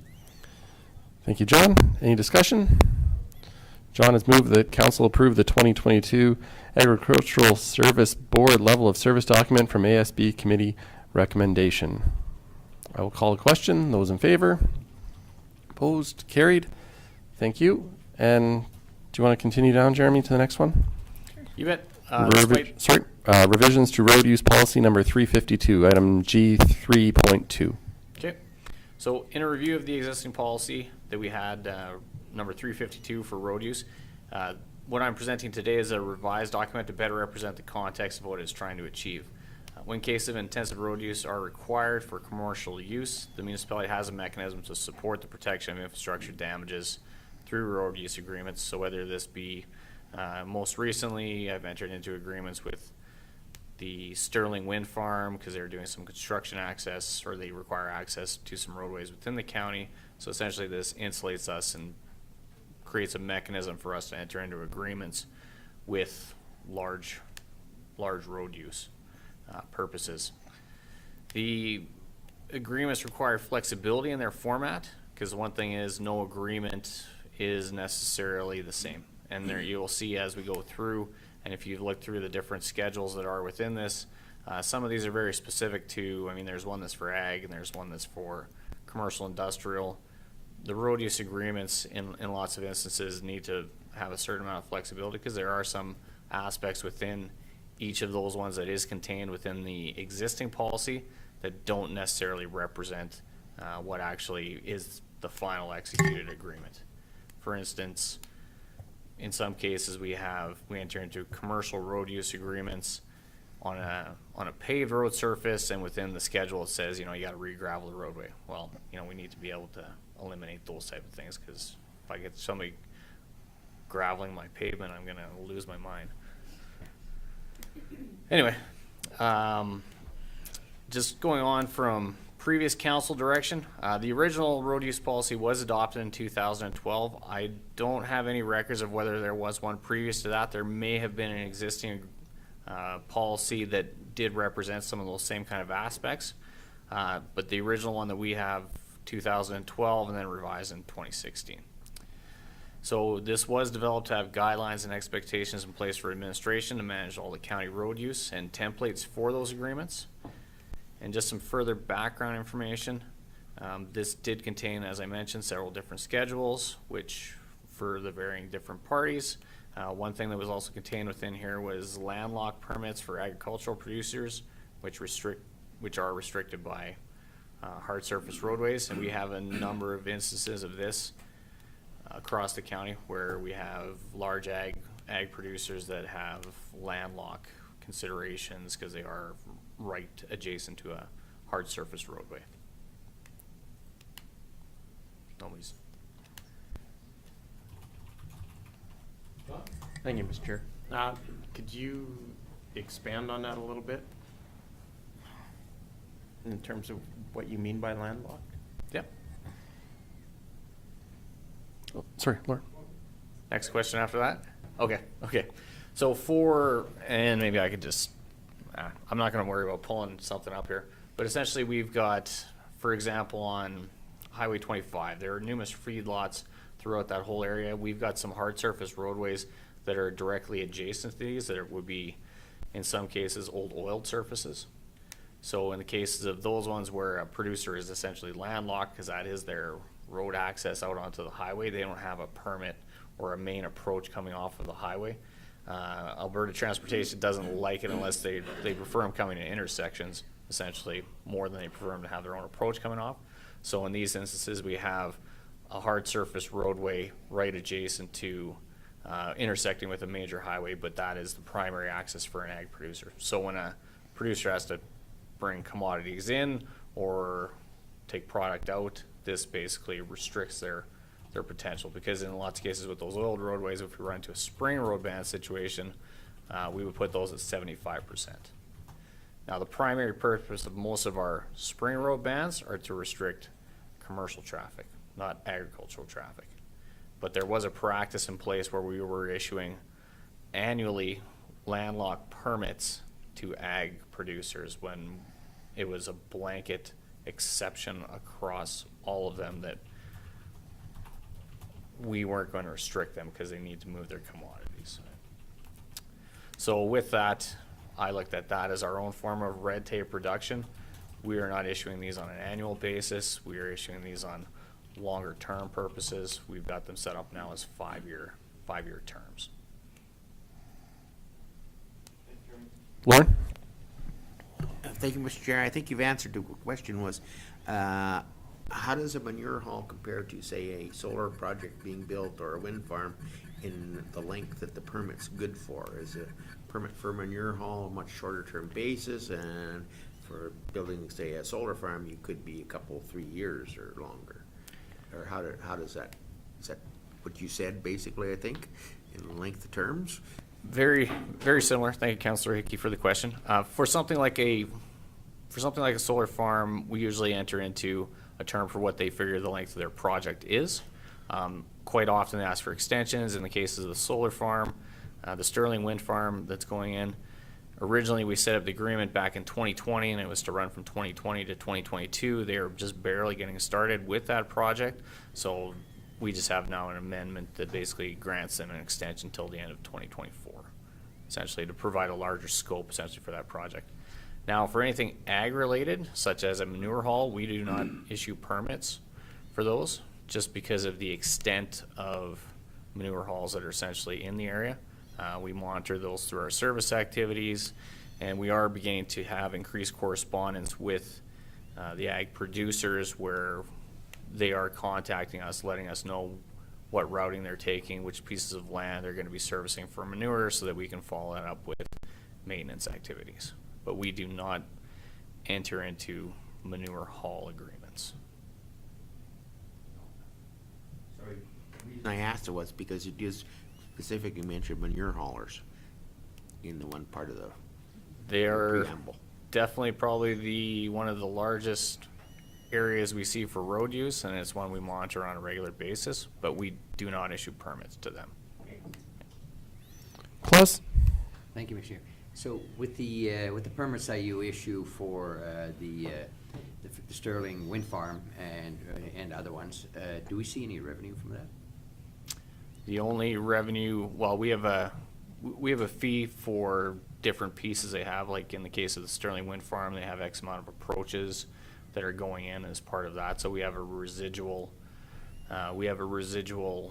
fee that we gain essentially from that. It's $400 per approach application. They've got 20 different approaches going in, so there's a $8,000 revenue, and we have one of our internal operations staff go around and inspect those, which when there's a bulk of them, it makes it quite easier as compared to single service ones. As far as the road use itself, since the road use is intended for all public use, the only time that we ever, with the road use agreements for something like the Sterling wind farm, we would only be entering, or we would only be gaining a revenue, well, not even a revenue for them. We would only be going after them for damages, if in the case there wasn't any damages to the roadways. Claus? And I will move that council adopt the revised policy number 352. Thank you. Any discussion?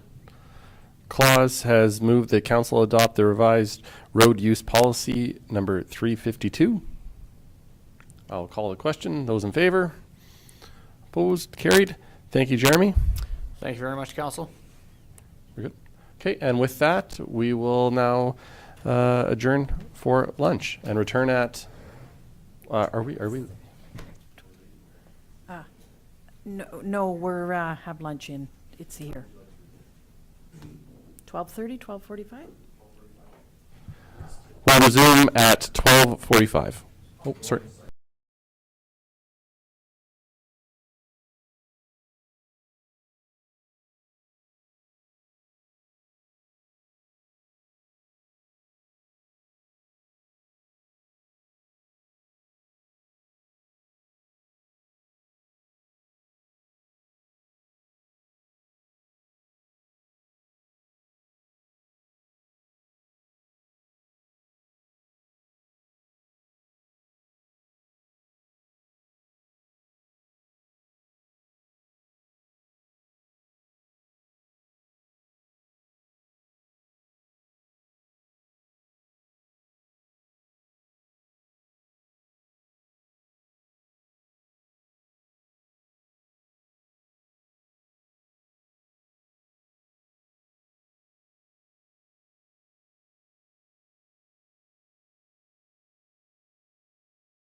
Okay, thank you. We'll call the meeting back to order. It's 12:47, and we will move to item G.2.1, Treated Water Supply and Wastewater Capacity Study for Lethbridge County Hamlets. Afternoon, Devin.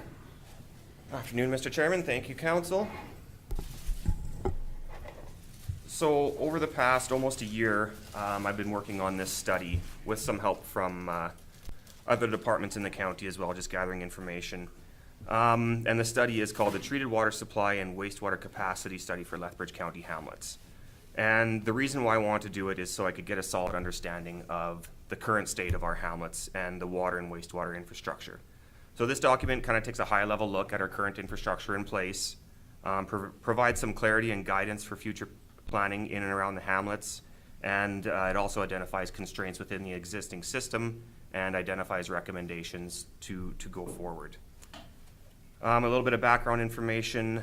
We have been over the years encouraging development in or around our hamlets just to take advantage of existing services and not have a burden of additional infrastructure.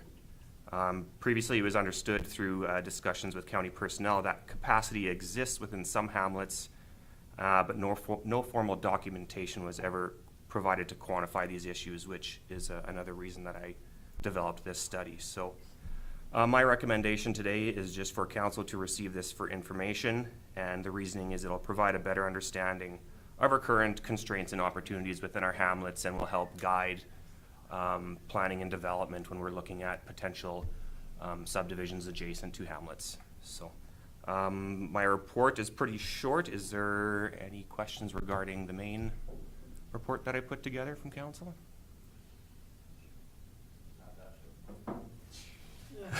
No, my council report. This isn't short. I was gonna say, I read it a few times, Deb, and I was like, was that? No.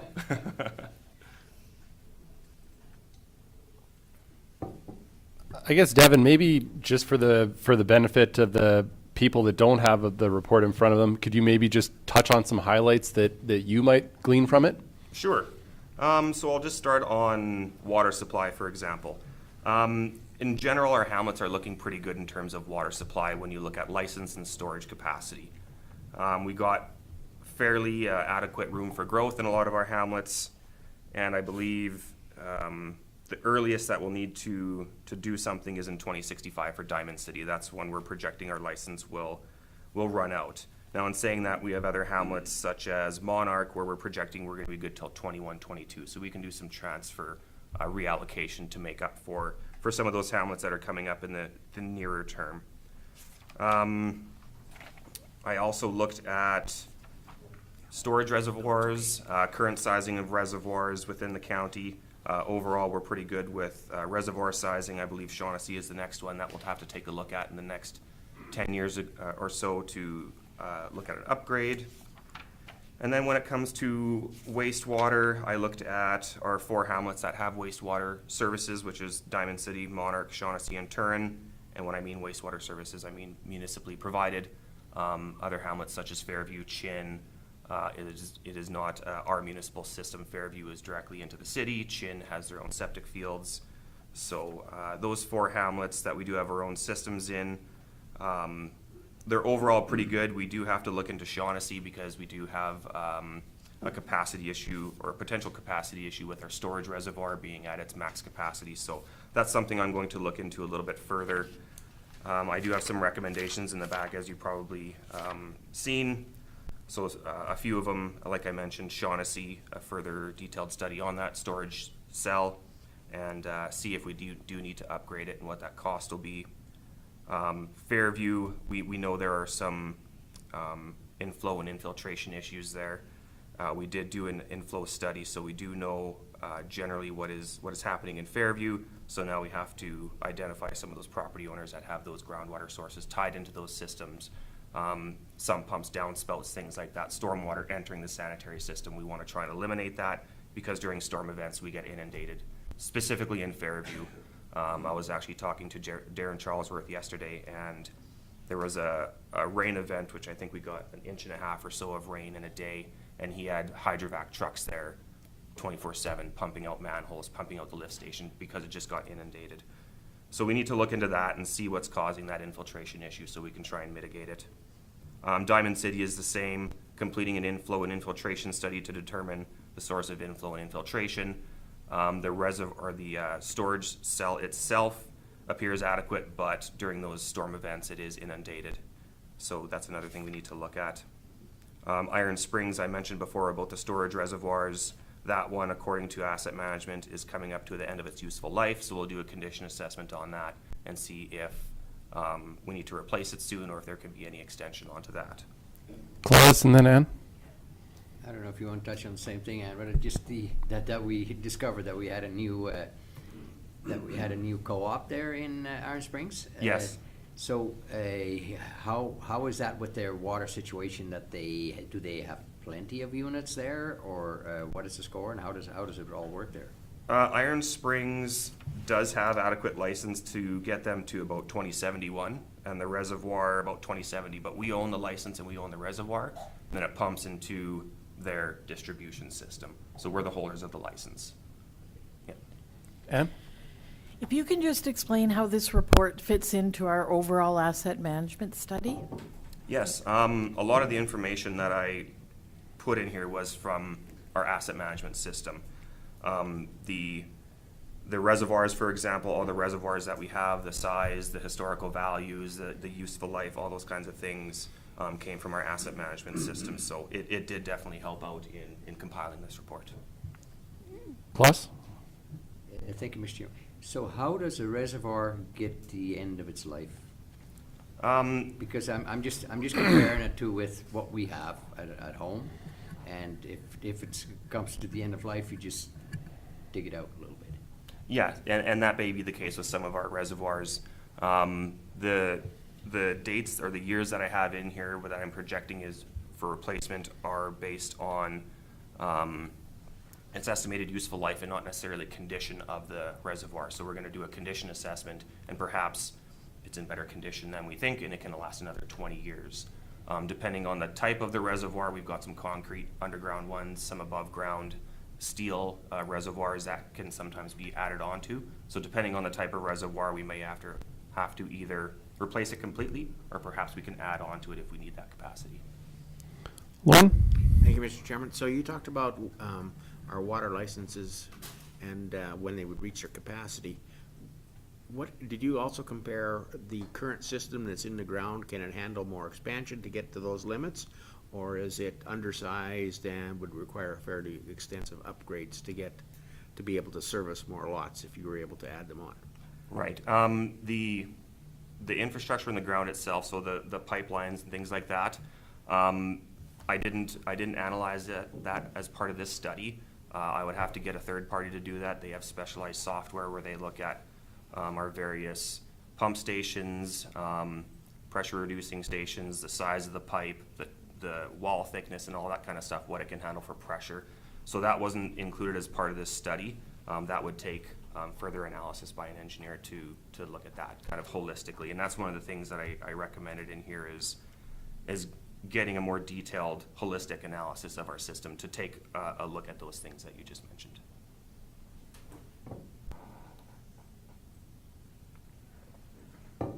Thank you, Devin. Anything further? Lauren?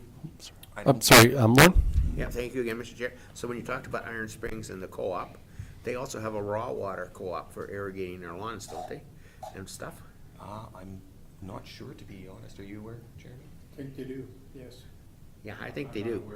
They have two.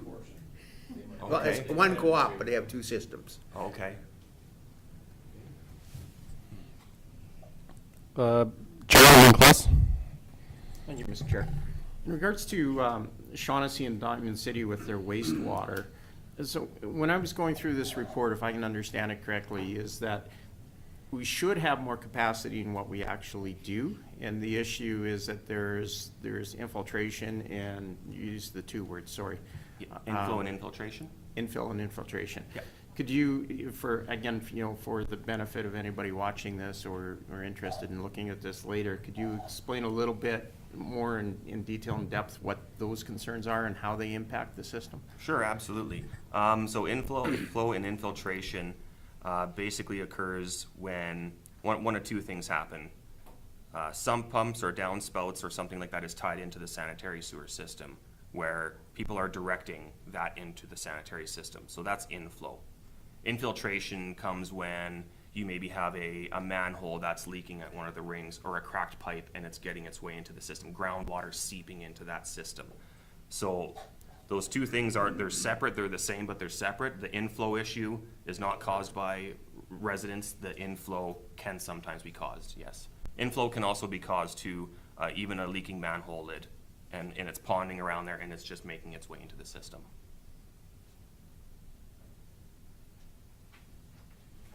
Yeah, thank you, Mr. Chair. The hamlets and everything that have their own sewer system, their field.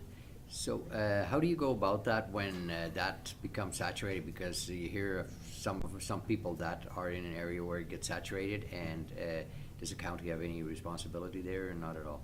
Not for the private systems, no, we don't. That's on the landowner to rectify any issues. Yeah. Morris? Yeah, no, that's an interesting question brought up down there, because that's the problem we had in Turin, and finally the county is the one what stepped in place down there and forced them into a proper system, and you probably remember that. And first of all, the residents, the bigger percentage, they were all in favor, and they signed up because they had to pay for it over 15 years or 20 years, something like that. But anyways, when they start building, or when we start the construction end of it, then all of a sudden we had a big delegation from Turin that were against it. And it was mainly because of the cost per lot they were going to be charged to pay for it. But the thing is, Iron Springs is not even remotely close to what Turin is. I think they know what they can do down there for expansion and whatever, and they're keeping it as such that they can keep on running the system what they kind of have down there in place. Eric? Thank you, Mr. Chair. Under wastewater lagoon expansion for 2022 in Shaughnessy, does that mean work is starting shortly on this? No, that one I want to get a little bit more detailed study on to determine what, if any, upgrades are required in Shaughnessy. This is a very high-level view that we took of it, so the recommendations is getting more into the details. So before we do any work out there, I want to make sure that the work that may have to be done is appropriate for the hamlet. We're not, I don't have any plans for construction right now. Anything further from council?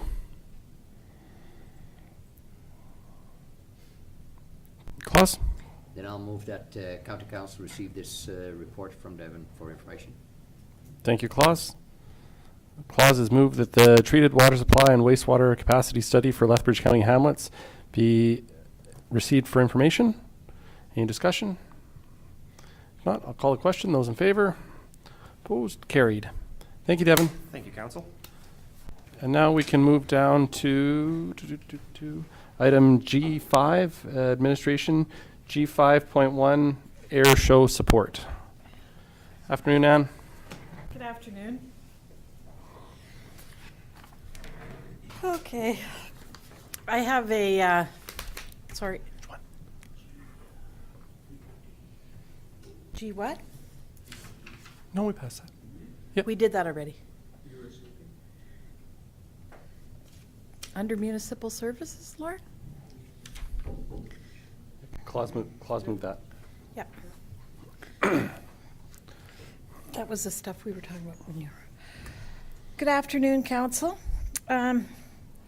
This is hard.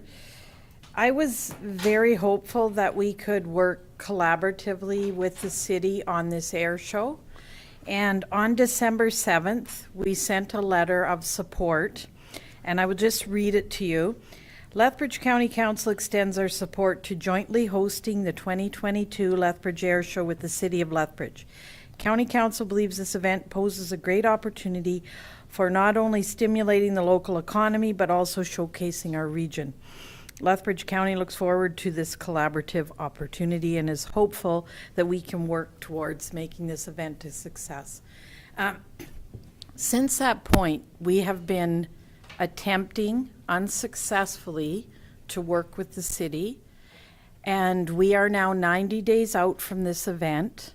And because this was a direction from council, and I know that council had some questions about us being a true partner, I don't feel like we have not been involved. We have been attempting to be involved, but we have met a continual brick wall. We're not even getting invited to the meetings.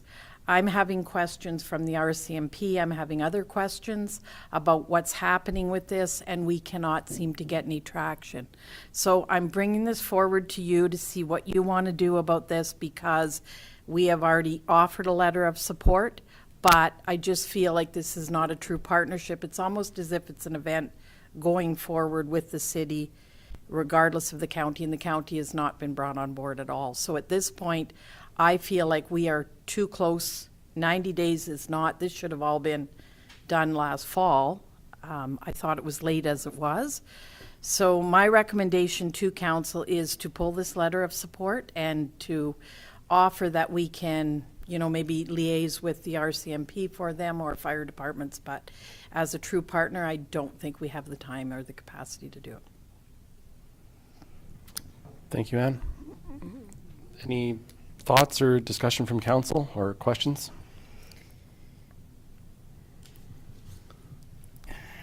Morris? Yeah, thank you, Mr. Chairman.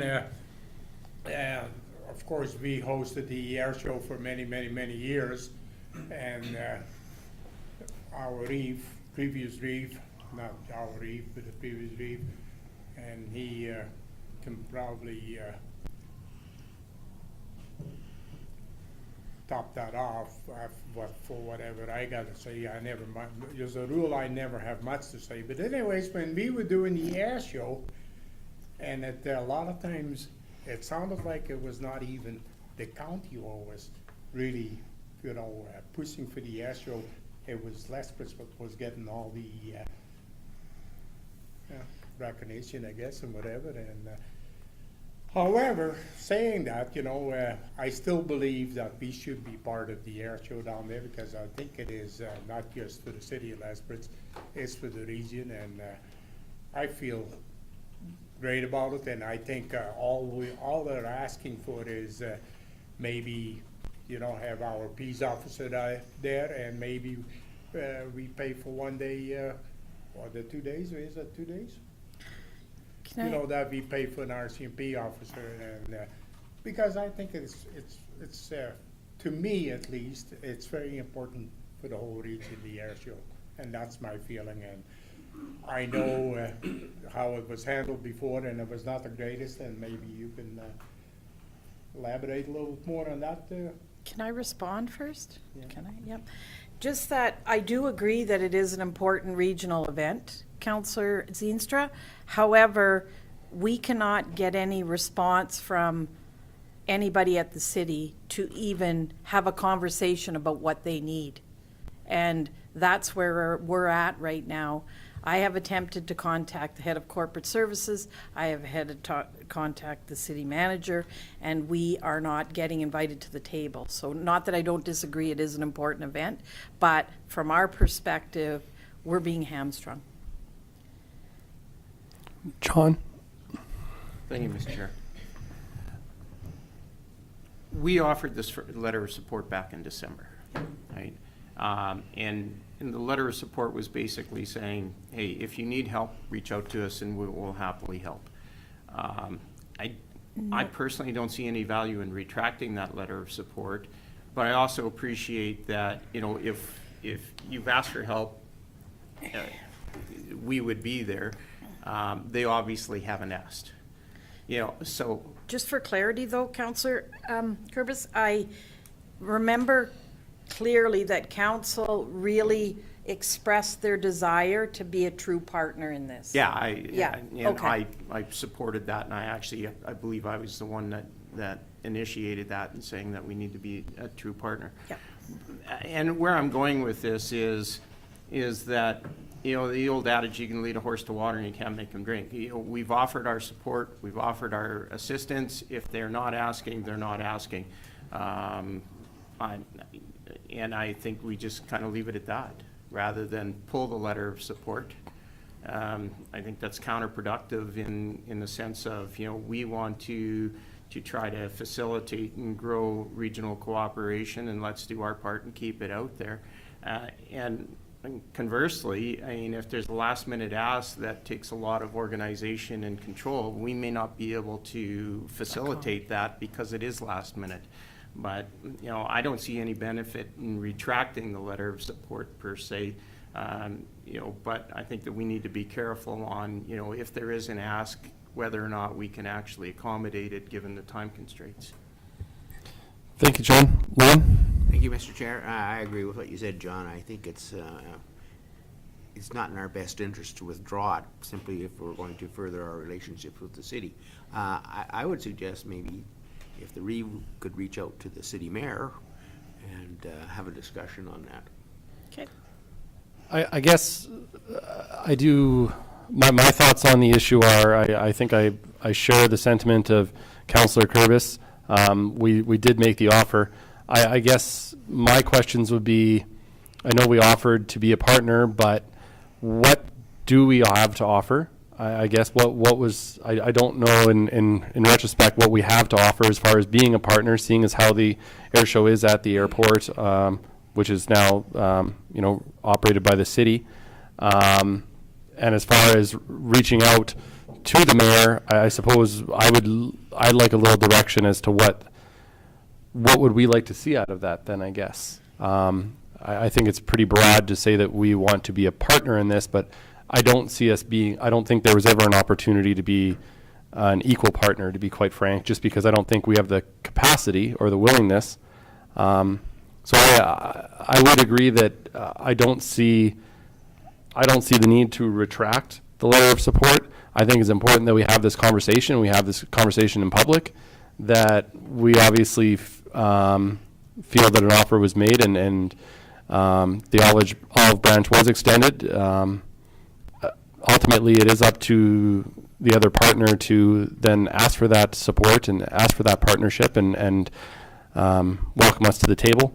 But as far as direction moving forward, I'm open to council's direction, what you would, how you would like to proceed moving forward, whether that is through elected channels or just leaving this as is. I'd be open to your suggestions. And can I just clarification, and the reason why this is brought forward too is because I clearly understood when this first came to council that council wanted to make sure, and I don't want to paraphrase because I know we have video if we need it, but it was something to the effect of we didn't want it to be city air show and then the county as one of, we more wanted it to be a true equitable partner, and that certainly has shifted so that we are, and I believe the city, in their defense, I think this air show has morphed into something different than they had originally intended. So I think at this point, that's why I wanted to revisit it. So there was clarity. Absolutely. One sec, Morris. And I would just say, I do think that the council acknowledges the position that staff is in and that obviously staff was given direction. I think we can all agree that staff did follow through on that direction, so there is no issue in that regard. Just acknowledge that for sure. Morris? Yeah, I think, Mr. Chairman, yeah, we keep on bringing up the city down there, but we got to remember down there, they say it's a committee on their own, but got together and they fought very hard, you know, to have a good committee down there, and that they got enough people on that committee to go ahead with the SO. I think the city is almost in the same position as what we are. The city is, you know, basically offering them support and whatever it's going to be, but I think we should be doing the same thing. We just offer support, and if they're going to come across with whatever we could offer, or can you offer this or whatever to the county or whatever, then we'll look at it, you know. But so far as I'm concerned, we support it. Yeah. I don't know, I'm just going to turn it over to Larry because he's been our point person for the county, so. Thanks. If I may, Mr. Chairman, to that issue that Councillor Zinstra raised, there may be some element of truth to that. The person I've had a little bit of contact She's with the city, though, with, Abby. works with the city, yes, and she has referred to the committee, you know, as in an outside committee, a body of people who aren't city employees or city personnel per se, and that they've had some meetings, and you know, we haven't been invited to this point. We did, as Ann expressed clearly, we clearly stated, you know, we'd like to be part of those meetings. Please let us know when the meetings happen. The last time there was a meeting, I think, was a couple nights ago here, and through reaching out to them proactively, kind of asking, hey, where are things at? They said, oh, there's a meeting tomorrow night. You know, didn't give us much lead time to be able to, you know, adjust our own lives or whatever, you know, outside of work to be able to attend an evening meeting. So anyways, I guess the point is, yes, I think more Councillor Zinstra has some, you know, that's partly accurate. It's outside folks as well, not strictly the city. That's my understanding. Thanks, Larry. And I would say, yes, we do want to be supportive to the city, but we're limited in what we can do at this point. Klaus? Yeah, thank you, Mr. Chairman. You know, I'm very, very disappointed again, and we have been with the new council that has happened, you know, that is there right now. We have been disappointed over and over again, trying to work collaboratively with each other, getting some meetings together. It seems like it's not working at all, and now again, we are not going to be recognized in this at all, while it taken place in the county and the surrounding areas. And that it's not only the city that is running this whole thing, but the committee, as far as I hear, consists of other people than just city council. So in that regards, I am more disappointed yet that we don't have a person on that committee.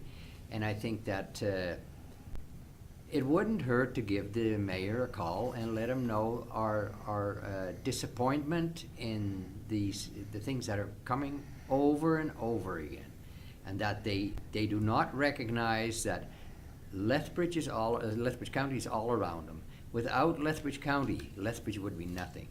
And they have to realize that all the majority in the industrial area, everything comes, the majority is all ag-related. That all comes from the county. And I think that a good conversation with the mayor, I think, would be very, very, in a productive way, but still show your disappointment in what we have with the city, and see if we can get a better relationship, and that we can work more collaborative with each other than we have done in the last little while. John? Thank you, Mr. Chair.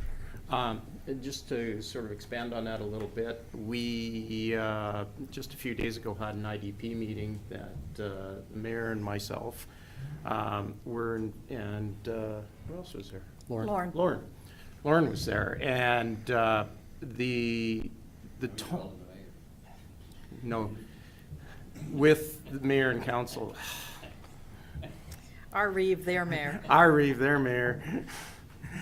Sorry, but the tone of that meeting was certainly positive, and I think that those that movement is starting to gain some traction. I think for all of us that were there, I think, you know, I felt that anyway. Maybe the others that were there could elaborate a little bit on that, but I think that we are moving in that direction. Thank you, John. Anything further? Lauren? Thank you, Mr. Chair. So when I think back on this, the air show traditionally has always been late at coming to the table themselves as a committee. But the committee does all the work, and really the two partners from before, the city and the county, kind of supplied the things they needed, like the RCMP and the fire departments, and the city provided the transportation and parking out at the NMEX Center for people who want to take the bus out. But their demand was not too much other than that. And of course, they had to have a good working relationship with the airport management, but their demands were minimal, I would say. I guess our greatest concern too, from administration's point, is that before I brought this obviously to the council table, I did reach out several times to city administration on every level, and was told the earliest day I could have a meeting with them was the 20th of May. So I am conscious that council wanted to be a partner in this, and that's why I wanted to bring it forward. Eric and then Morris, please. Do you have that meeting still scheduled for the 20th of May? Unless it gets canceled, yes. Morris? Yeah, thank you, Mr. Chairman. You know, I think that the only commitment we gotta make down there that we still, as a county, support the air show. And whatever comes out of it, we'll see. You know, if they're gonna ask us for $1 million, well, it ain't gonna be down there. But I mean, we do, I think, should give them our support. That's all we need to do, I think.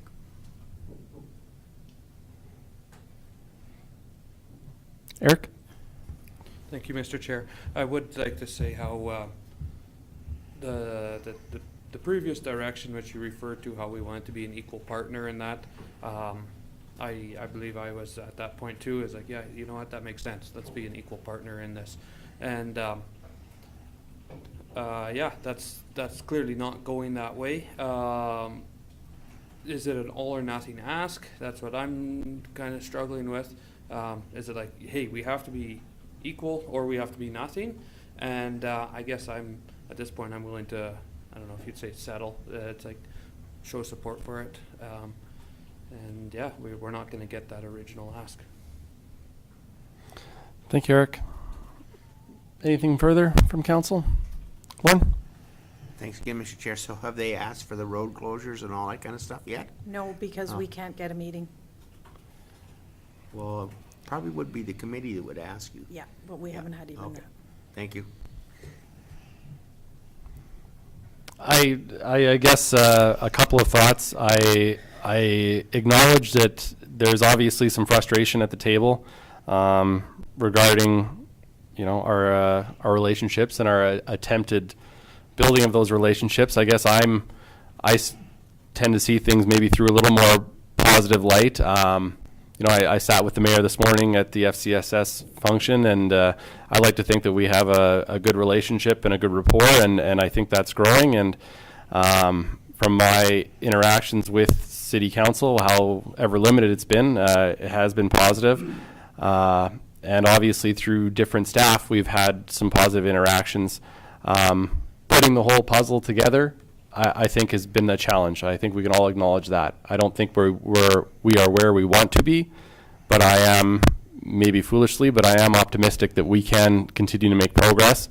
So I would caution some, you know, maybe stress some caution in how we address this issue and issues with other partners in the region. I know going through our strat plan, we want to be good partners in the region, and we want to work together for all stakeholders. And I think that to be true to that, we have to proceed with some level of caution. I think it's important that we have these frank conversations, however, in the public eye to show where we stand and to show that we are putting ourselves out there and we are making the effort.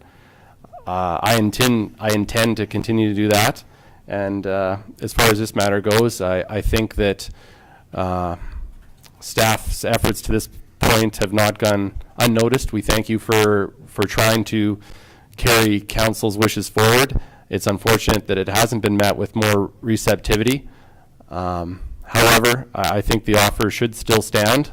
And I think ultimately, whether we offer that support or not, at some point in time, as certain councillors have alluded to, those asks will come. And I think that I will effort in my role to make sure that those requests come sooner rather than later so that we can deal with those in a proactive fashion. Is there anything else, Ann? Just a suggestion then, because this clearly says Lethbridge County Council extends our support to jointly hosting the 2022. So maybe we can just readjust it, support the event, and take out the jointly piece. Okay. And maybe that would be then, let's maybe send out a second and communicate the need for some urgency on some of these matters so that we can have our ducks in a row. Is that would be agreeable? helpful. Yep, thank you. Would someone like to? John? Thank you, Mr. Chair. I'll make that motion. Good motion. I'd like to move that we make a small amendment to the letter of support and also further direct administration to stress that that in order for us to meet any ask, we do need sufficient time to facilitate that. Thank you. Thank you, John. Any further discussion? I will not repeat that motion. Candace got it all. We're good. Candace got it all. That's it. Okay, Councillor Curvis has directed administration to draft a letter regarding our support for the air show and imminent deadlines. Yep. Any further discussion? If not, I'll call a question. Those in favor? Opposed? Carried. Thank you, Ann. We can move down now. We have several items. And just for clarity, we did cover that, right? Where am I on track on the agenda? Okay. Okay. We have several items of correspondence before us today. They've all been included in your agenda package, so maybe I'll just touch on quickly the Diamond City Community Association. Thank you regarding receiving their annual grant allocation, and a thank you for the upgrades regarding to the playground and the overall landscaping. If you'd like to pull anything out from here or discuss further, let me just run through them first. Second one, Oceans Day. This was directed to Council and it's from Nature Canada, one of the oldest national nature conservation charities in Canada. They're asking for a resolution and support recognizing and celebrating World Oceans Day 2022 and the advancement of ocean conservation in Canada. And then items 3, Minister of Transport regarding the CP rail strike, and item 4, Minister of Agriculture, Agri-Food regarding the CP rail strike. Council, under the Reef signature, did direct letters to the federal government around the rail strike, obviously airing our concerns for feeders in the area and potential damages and issues they were facing in lieu of the rail strike. So there was some correspondence we received in regards to that. And then the 5th item from Alberta Transportation is a letter following up on our RMA Spring 2020 convention and our meeting with the Minister of Transportation and just acknowledging the issues that we discussed. So from that, is there anything that Council would like to pull out or to address any further? Seeing none, we can move down, and we have a closed item. So at this point in time, item L1, local election campaign financial disclosure requirement under FOIP, section 17, disclosure harmful to personal privacy. So I would entertain a motion. Eric? Put a motion forward to go to closed session. Okay. Eric has moved to enter a closed session. I'll call the question. Those in favor? Opposed? Carried.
Okay, so I'll move that the local election campaign financial disclosure requirement report be made public with the names of the candidates who failed to meet the requirements under the Local Authorities Election Act included in this report.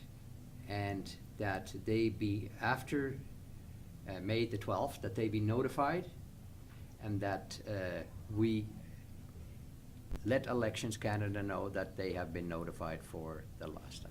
Elections Alberta, yeah. Elections Alberta, sorry, yeah. Okay. Sounds good?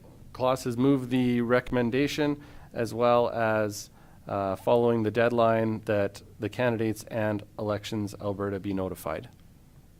All right, any further discussion? I will call the question. Those in favor? Opposed? Carried. Thank you all. Thank you, Larry. That was straightforward, wasn't it? And anything further? No, just a smile on your face. Good luck. Ah, yeah. Or is that okay? Yeah, that's fine. Just so you know, you guys, we're all going to get our picture taken. Me and all of you, and then just all of you, and then you can have your headshots. Excellent. Very good, all this.